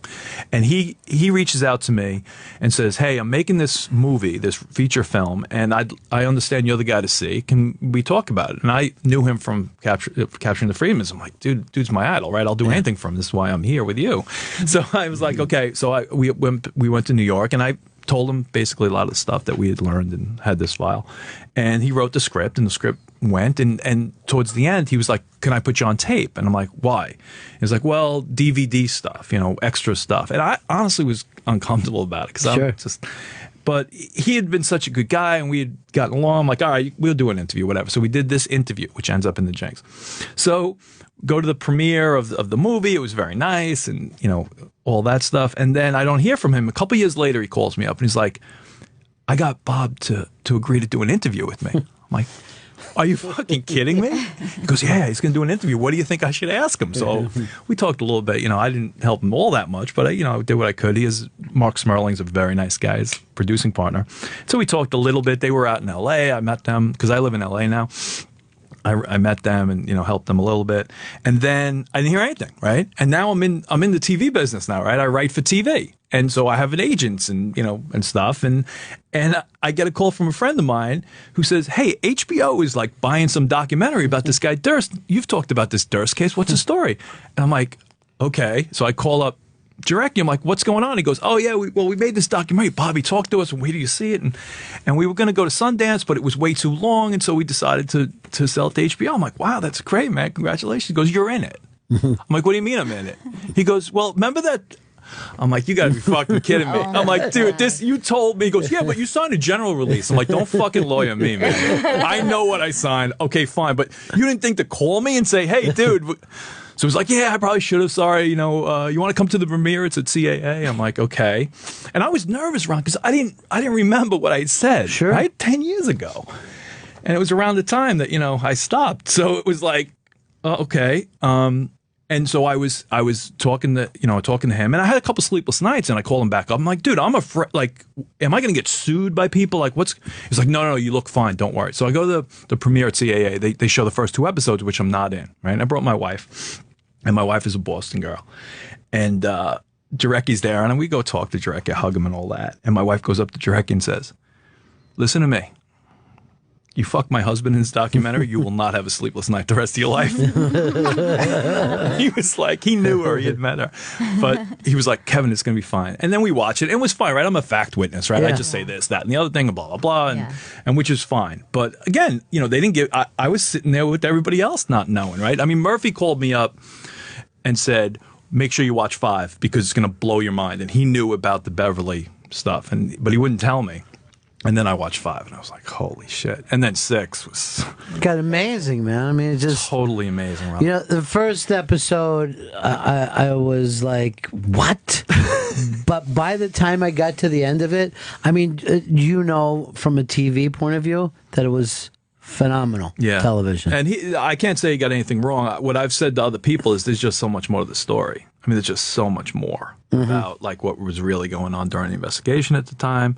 And the other things that we were able to uncover. I mean, I listened to so many hours of tapes of this guy rambling like a lunatic. And Deborah Lee Sheridan, every time he would get close to making an admission, she would be like, Bobby, yep, Bobby, we're being taped, Bobby, and he'd be like, oh, I'm almost there. That's the wife. And what was she thinking? I mean, that's what's going to get really weird in the next trial, I think. Yeah. She's going to really be exposed. Like, why? Yeah.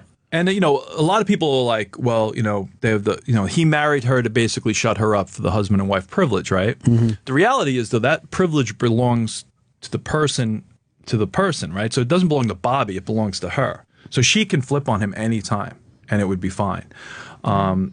There's some talk that they were going to charge her with possibly helping him escape with some kind of crimes and then possibly try to flip her. She probably knows a lot. I would imagine she knows a lot. We tried to talk to her when we found out where she was. Jeanine Pirro went down and actually confronted her face to face. Again, another thing that elected district attorney would never do, but she was a bulldog on the case at times, and she went down and tried to get her to talk, but she wasn't talking. And you see her in the Jinx, and she seems to be one tough lady. Yeah. I mean, she's not messing around, and she's done well being Mrs. Bobby Durst, right? Yeah, I imagine, right? Kevin Hines, thanks so much for coming in, man. My pleasure, man. Thank you so much. The Jinx, to me, it just seems like this is going to be round one. By the time this, gets taken to trial, I think it's going to be the biggest case since OJ. I really do think and I mean, that. we'll see what happens. I mean, it's kind of like stay tuned. It's crazy.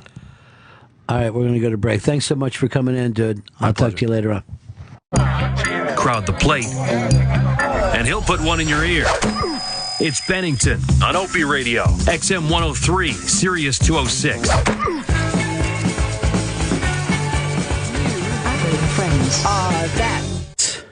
That's our house band. The Mighty Mighty Pretenders, the house band for Bennington today. And our counsel, Kevin Hines, who was just in here. Kev, there's got to be some kind of deal that we could do where we start investigating crimes. I think that we would be great at it. I know that we'd be great at it. Particularly if there's a documentary made first. Right. We could use that as our starting point. They'll do all the research. Yeah, that's helpful. And then we can watch that documentary and then get our findings from that. Well, there's something else that I feel like I'm pretty good at. I have a Rockford Files background that...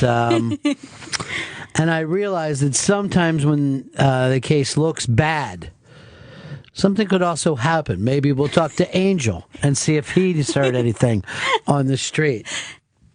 That could change things. Isn't it weird? I know, we haven't done the Bennington show that much, but to have that situation where you watch a show on TV, you talk about it, and the person calls and go, "Oh, I heard you guys talking about it. I'm going to be in New York. I'll stop by." That was so wild and so cool that we were able to make that connection. Because it's all you ever want in life. What you want, you're watching a movie or you're listening to an album and reading a book and you're like, I wish I could just talk to that person for a second. And then you get that chance and you're like, okay, I feel like I'm up to speed. Thank you for clearing that up for me. It was cool, though. That was really cool. I always kind of in the middle of it, I was sort of daydreaming, imagining having that job, and I'm like, man, I could really do that. And then you hear 100 hours of audio, and you're like, no, I wouldn't. No, never mind. Too hard for me to do. That's too many hours for me. I just like doing stuff that takes 3 hours, and you just make up things most of the time. I don't really like working hard at things. And at least one of those hours we can talk about debut albums. Just the case. Not just the case. Let me ask you something, Mr. Durst. Of all the albums that came out. Now, remember, we're talking 65 to 71.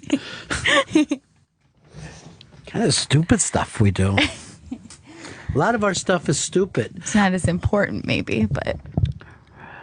Do you think... Or maybe I just found this out. So last night, I told you I couldn't sleep. Yes. One of the problems that I had is just hearing fire engines all night. And I found out that there was a raging building fire not 100 yards from where I live. So scary. Yeah, you would think somebody might have warned us. Yeah, somebody maybe just knock up, say, hey, guys... Hey, you might burn up later. Careful. You guys should probably leave. No. They should have some sort of alarm system for something. I don't want to make... I know that you never want to say that, it's good in any direction, but it'll be good news for Java Girl if that coffee shop is out of there. It's going to be great for business. Here's Mike in Canada. Yeah, hey guys, I really enjoy that true crime stuff greatly, especially when you get a guest like that that's very blunt and plain spoken and not looking for a lot of the glory in it. But I don't know, Ron, if you remember, but Opie and Anthony did an interview with Patrick Kennedy, who was the lead detective on the Dahmer case. And to my thinking, that's the best interview that those guys ever did. That guy was such a a plain spoken, real. Well, when you guy. like you said, if you find out what it's really like for someone to be stuck with that information, you know what I mean? Like it really must feel like an incredible responsibility to have the information to know that a killer could be free right now. It's got to weigh on you, and it's got to make you feel just a tremendous amount of responsibility to do right by the victim, or just to get the truth out there. And then you've got all this red tape and stuff that you have to kind of hurdle around to get to it. Yeah, that's got to be terrible. And I mean, when you're hearing about the meeting between the prosecutor and Durst's brother, I mean, let's face it, that Durst family's crazy even when they're not Robert Durst. I totally believe that. Yeah, I mean, some of the points he was bringing up about, normally in a case like that, you would have somebody who is high profile with a lot of money. They've got pull. They're like, find my daughter-in-law, find my sister-in-law. That's normally the angle people with money take on something like that, and you just weren't seeing from this case. Speaks pretty loudly, I think. Well, when the trial comes on TV, I think it's going to be major. And for all the people out there going, I don't know, I don't watch the HBO show. We just gave you a little gift. God damn it. Cherish it. Okay? Cherish it. You've got to cherish it.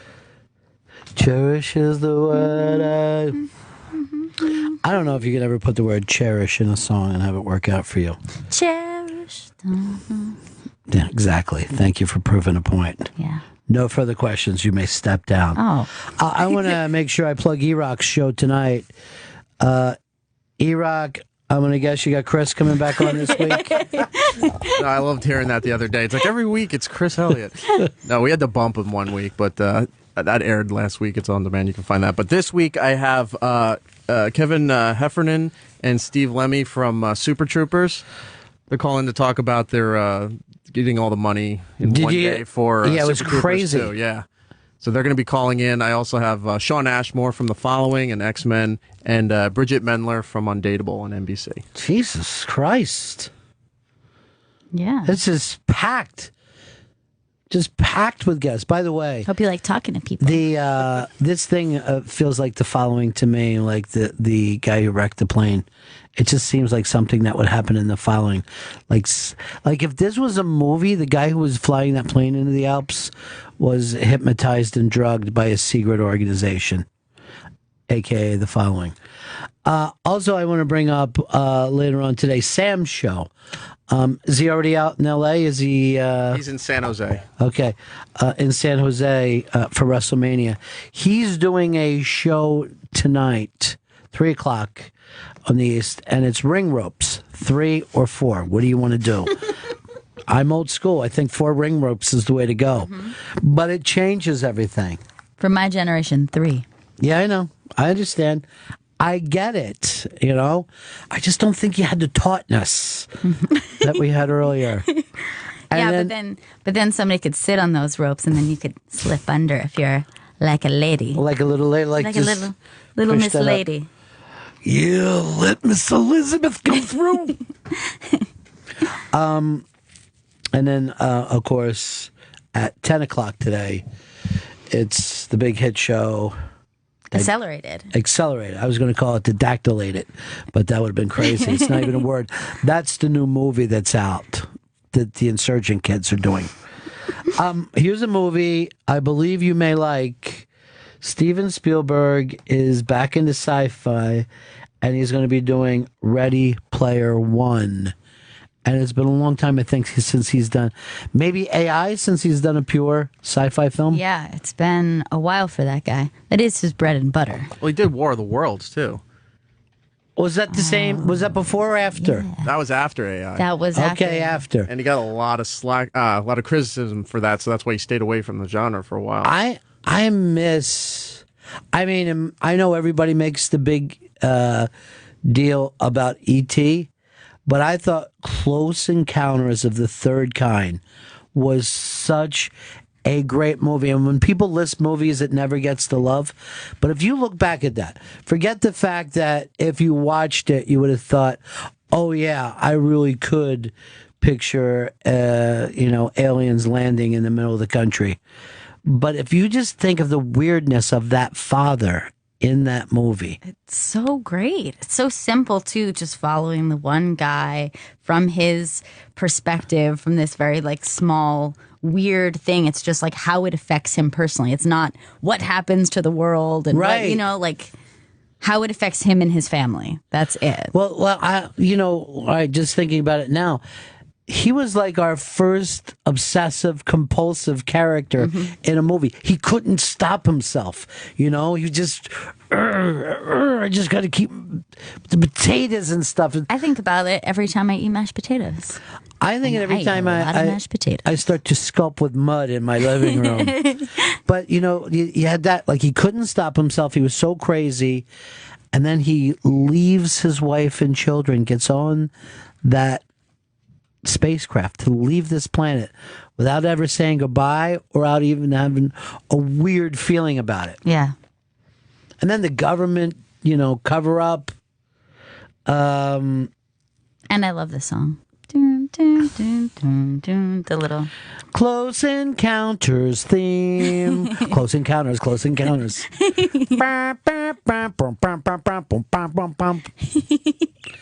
These people, they felt the need to come here.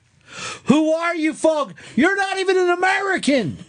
It's great. Such a good movie. I've got to watch it again. It's been a while since I've seen that movie, and it's a good one. This is the other thing about that movie that was so great. I think it's the first time they showed like an American family with kids with like a messy house.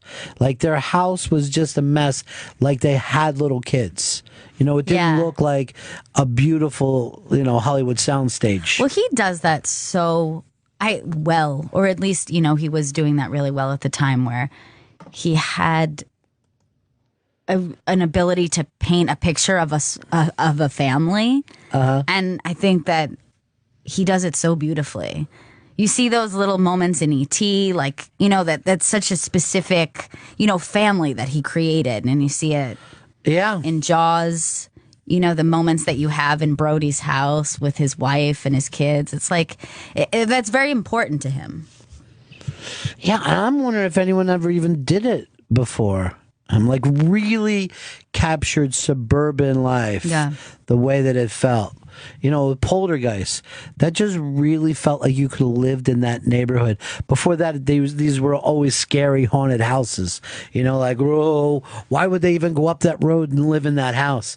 But this was just track homes, And he also, I think, was just, I think probably his kids were young at that time. He was very tapped into the way children spoke and communicated. I felt like there were a lot of things that like rang really true to me when I was young about like the children in all of those movies. I think that was before he started having kids. Oh, really? Because he said he would have made Close Encounters differently once he became a dad. Really? Like he would have said, I would never...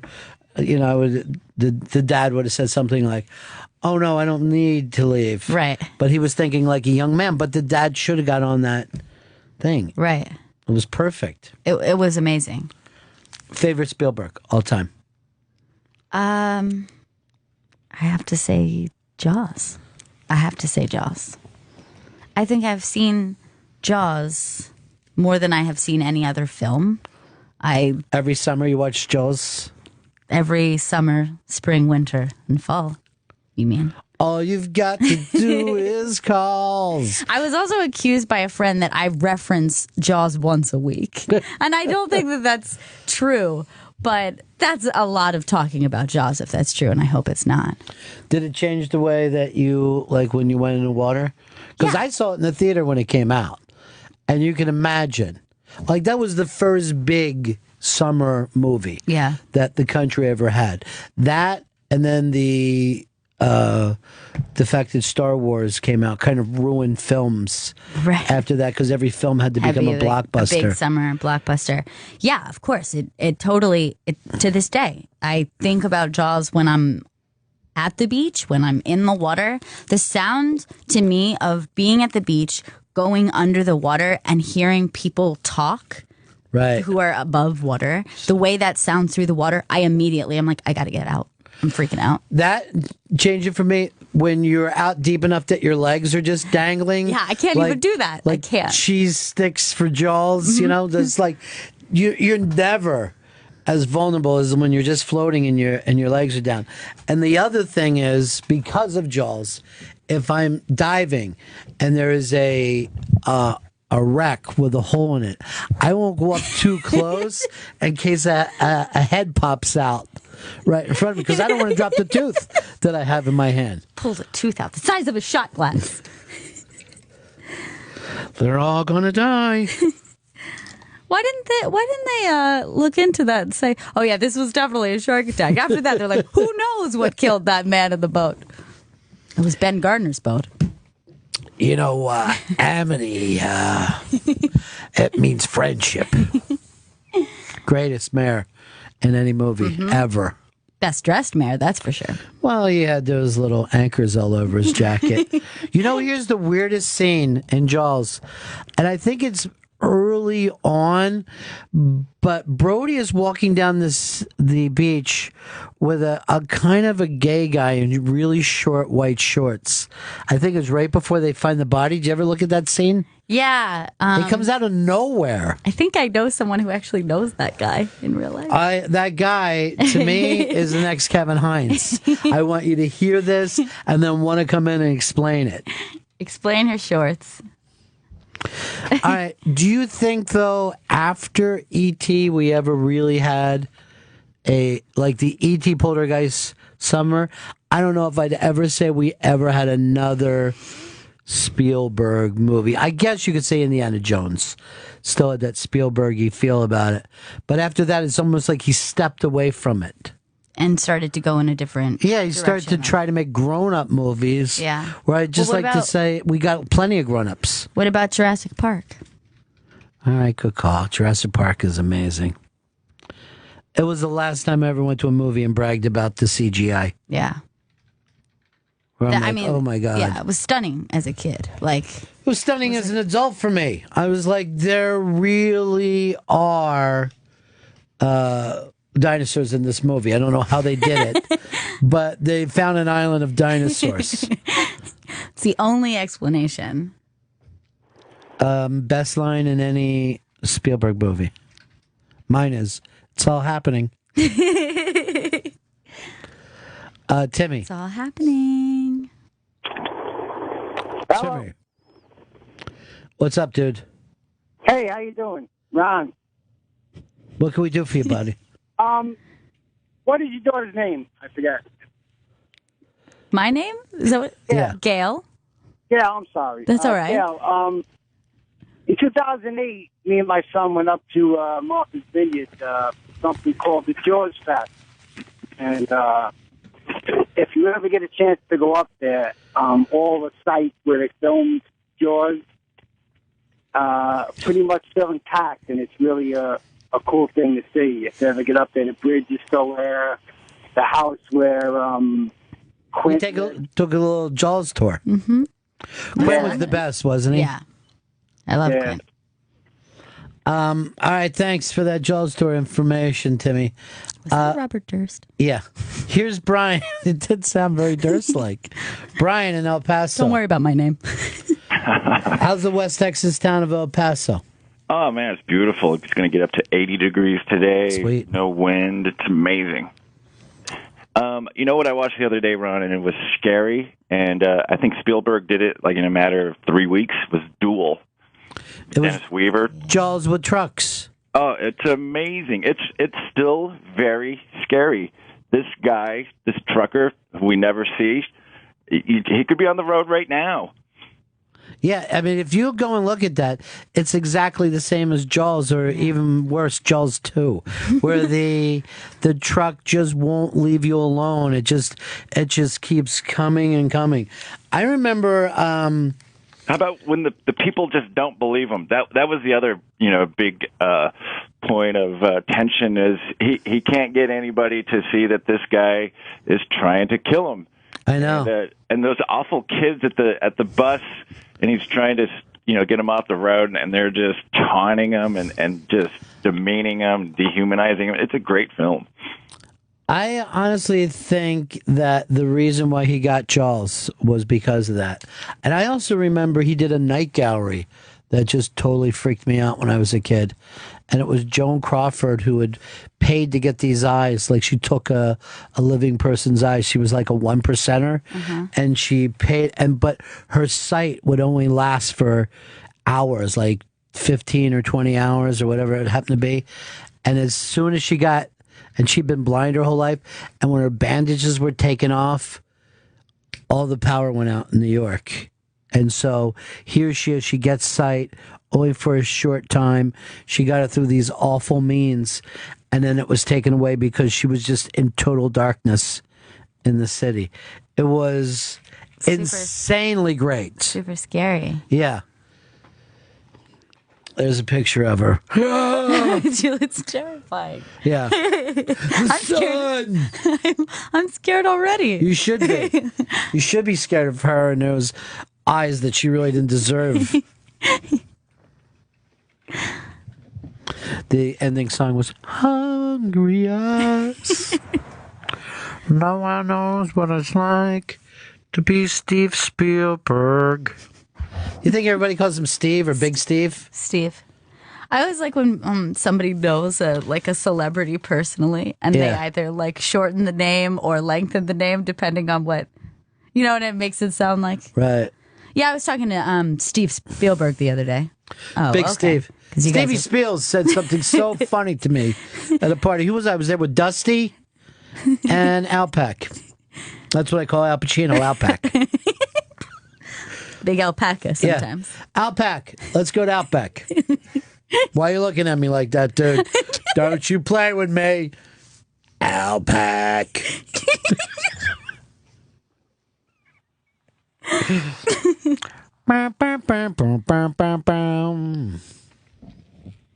But if you ever said, "Oh, what are your favorite, directors?"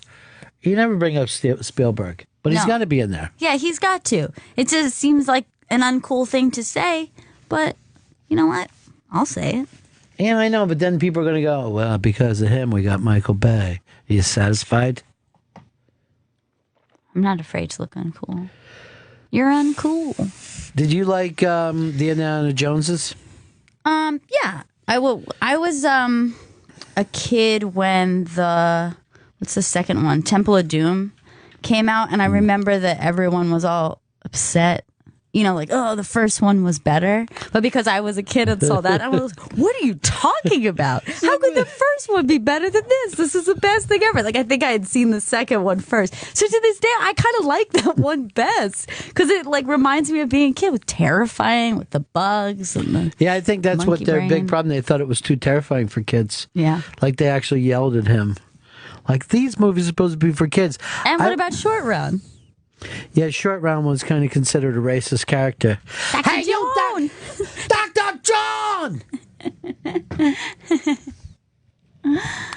And then that chick was his wife, right? Was Spielberg married to the blonde from that? Yeah. Yeah. He's married to and dates who's ever in his movies. Oh my God, is he nuts?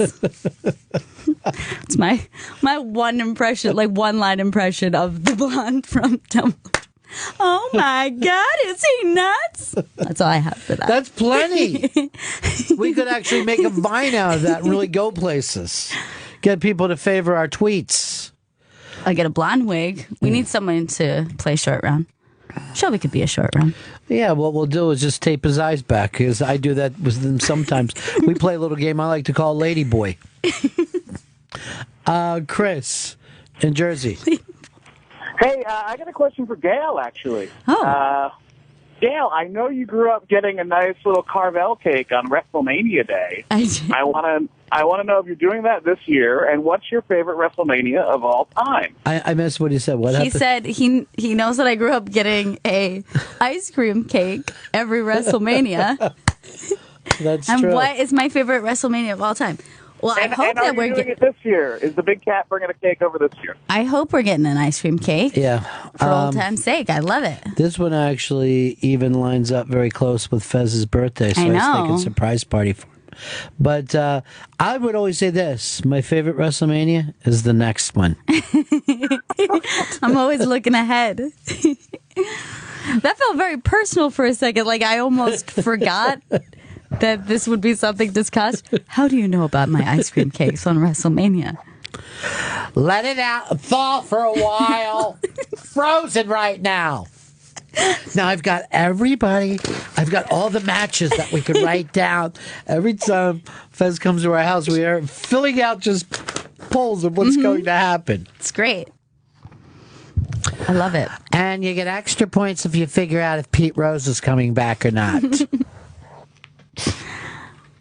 I love those crunchies on the ice cream cake. Do you remember the time that we went to Fez's mom's house and she had the wedding cake because Macho Man was marrying Elizabeth? Mm-hmm.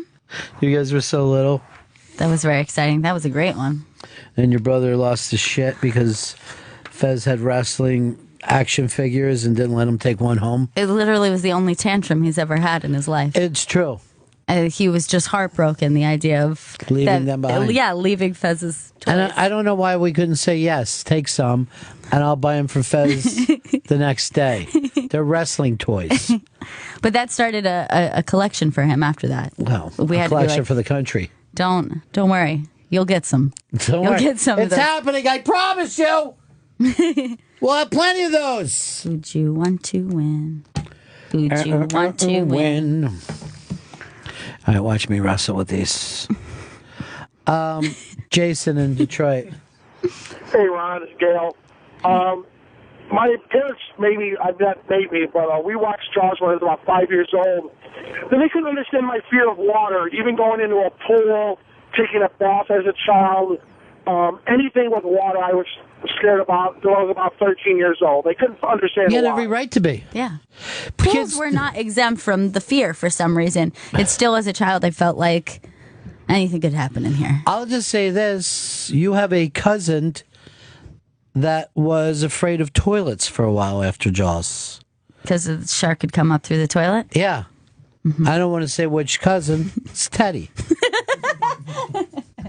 He was afraid of the shower, the toilet, anywhere Jaws could attack. I'm like, how do you say to someone, oh, I guarantee you, buddy, there's no way for a shark to come through the plumbing. Yeah. Steven in Houston.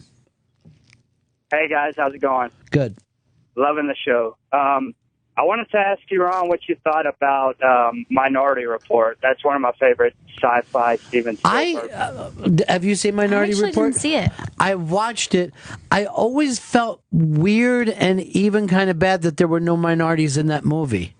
I just think if you're going to be Minority Report, there's a chance black people should be in it. If you're going to make a report on it. Yeah. Well, is Scientologist considered a minority? That's a great question, and one for the ages, my friend. One for the ages. You know, they're doing that documentary, Clear, where they out Scientology. I'll be watching that. I'll be tuned in. Although it's hard for me to call any one religion weirder than another religion. Yeah, but the problem is it's weird right now. You know, every religion goes through weird phases.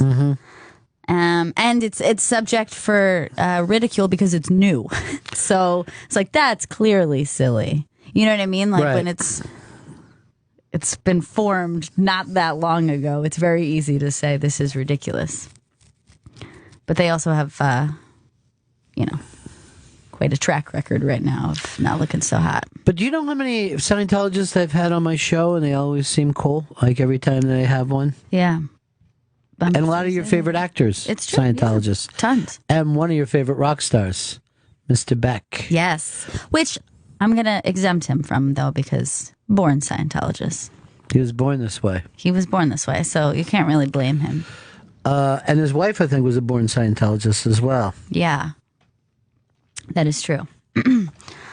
But I had a friend who he works in film and TV, and he was working in New York, and then had to go out to LA for a while, and said that you actually have to, like, where you can make jokes about Scientology in New York, you cannot make jokes or comments about Scientology in LA if you work in the film industry or in TV. There's that many people that work There's so there? many people, not just famous people, but it's just, for some reason. I still would anyway. It's just like when I make jokes about Jews in this building. I see a lot of people like, really? But I just find, even my own spiritual beliefs to be ridiculous. Yeah, they're crazy. They're just nuts.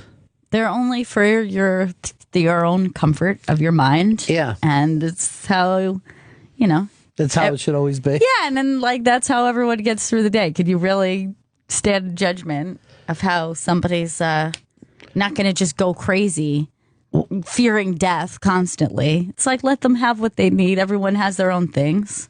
Otherwise, we're going to be like running out in the streets, ripping our hair out, screaming we're all going to die.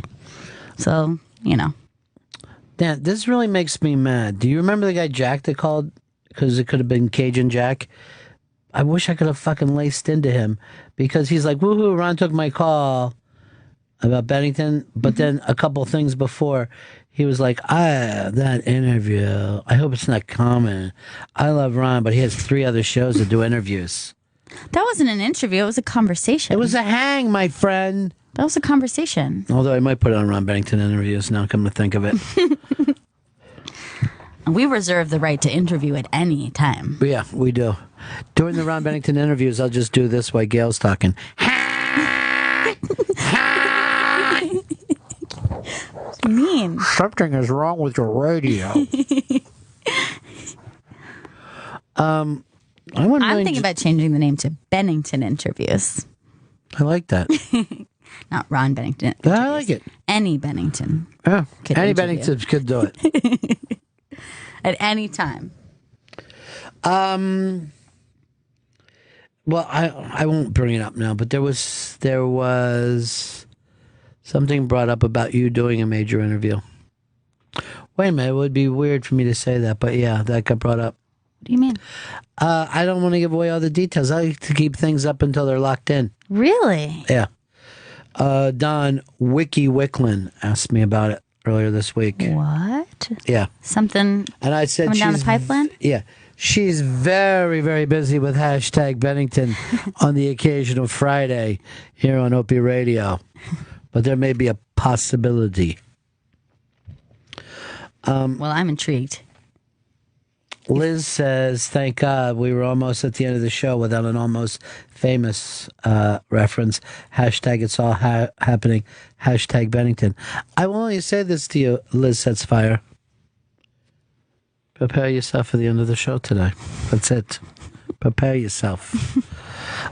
Any other plugs we need to do? Because we're getting out of here in a couple of minutes. You also have another radio show that you could plug your own radio show. Well, tonight on, let's do this. Tonight on the Indie channel, special guest Todd Glass on the Indie channel, nice. Unmasked, and Opie Radio at 11 o'clock. The Sam Roberts Show will broadcast live from WrestleMania today at 3 p.m. The main focus of the show is ring ropes, 4 or 3. And all the way. It's Eric Nagel. Airs at 7 p.m. tonight on Opie Radio with guests Kevin Hefferman and Steve Lemmy from Broken Lizard.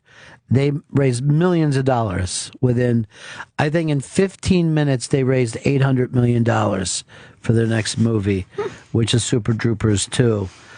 Sean Ashmore from Fox's The Following and Bridget Mender from NBC's Undateable. It's all happening every day. But anyway, that guy Jack, I wish I could have just laced into him. And I didn't know I took like a call from him. Yeah, and you were probably nice to him. Yeah. I wish he would have said, I'm just the asshole from Twitter, and now's your opportunity to lace into me if you'd like to. People never do that. What I'd like to start doing, like, if you just read bad stuff on Twitter, we'll have a song that's just like this. Trolling, trolling, trolling. Right. All those assholes trolling Twitter. I might even have an announcement. I'm doing an MS with Ducky next week. Nice. Very cool. Not next week, the week after that. But I may even have another major name after that, but it hasn't gotten locked in yet. Well, I love the Duckman. Hey, I'm also in this situation. Somebody from the booking department claims they gave me a DVD that needs to be replaced, like given back, and I don't ever remember getting the DVD.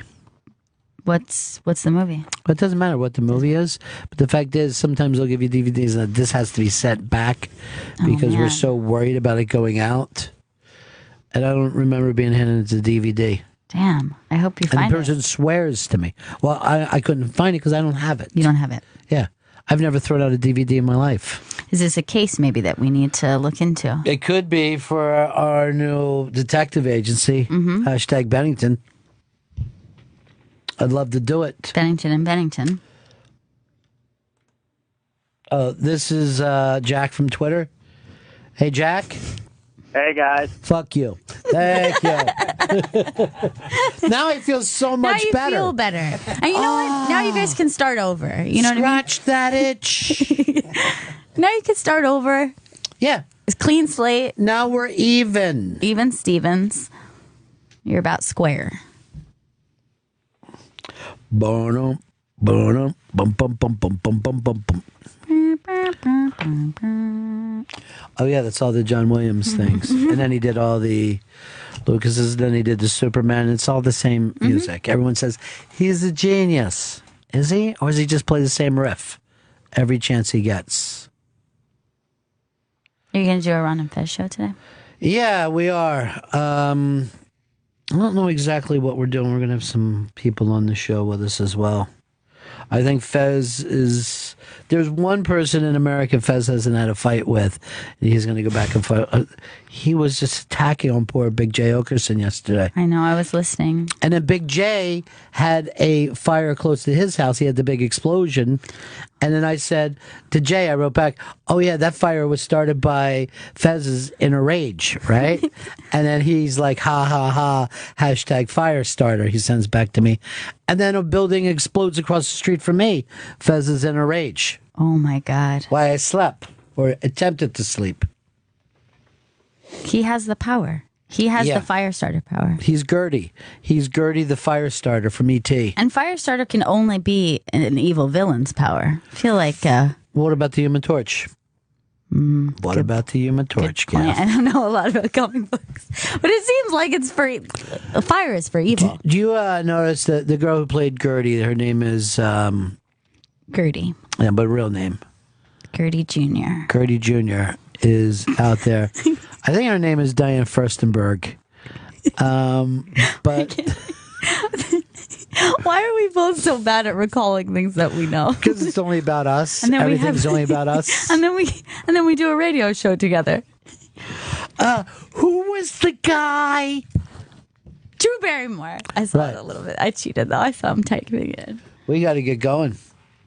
This was a lot of fun today, Gail. I appreciate it. Thanks for having me. Thank you for having me. And let's thank our special guest who was in here today, Kevin Hines. And thank you, folks. That was great with Kevin. For listening. It is Bennington and Bennington Investigations. If you need any problem solved, let us know. And always remember... Ladies and gentlemen, the evening is over. We hope you all enjoyed yourselves, and we'll see you all again in 1974.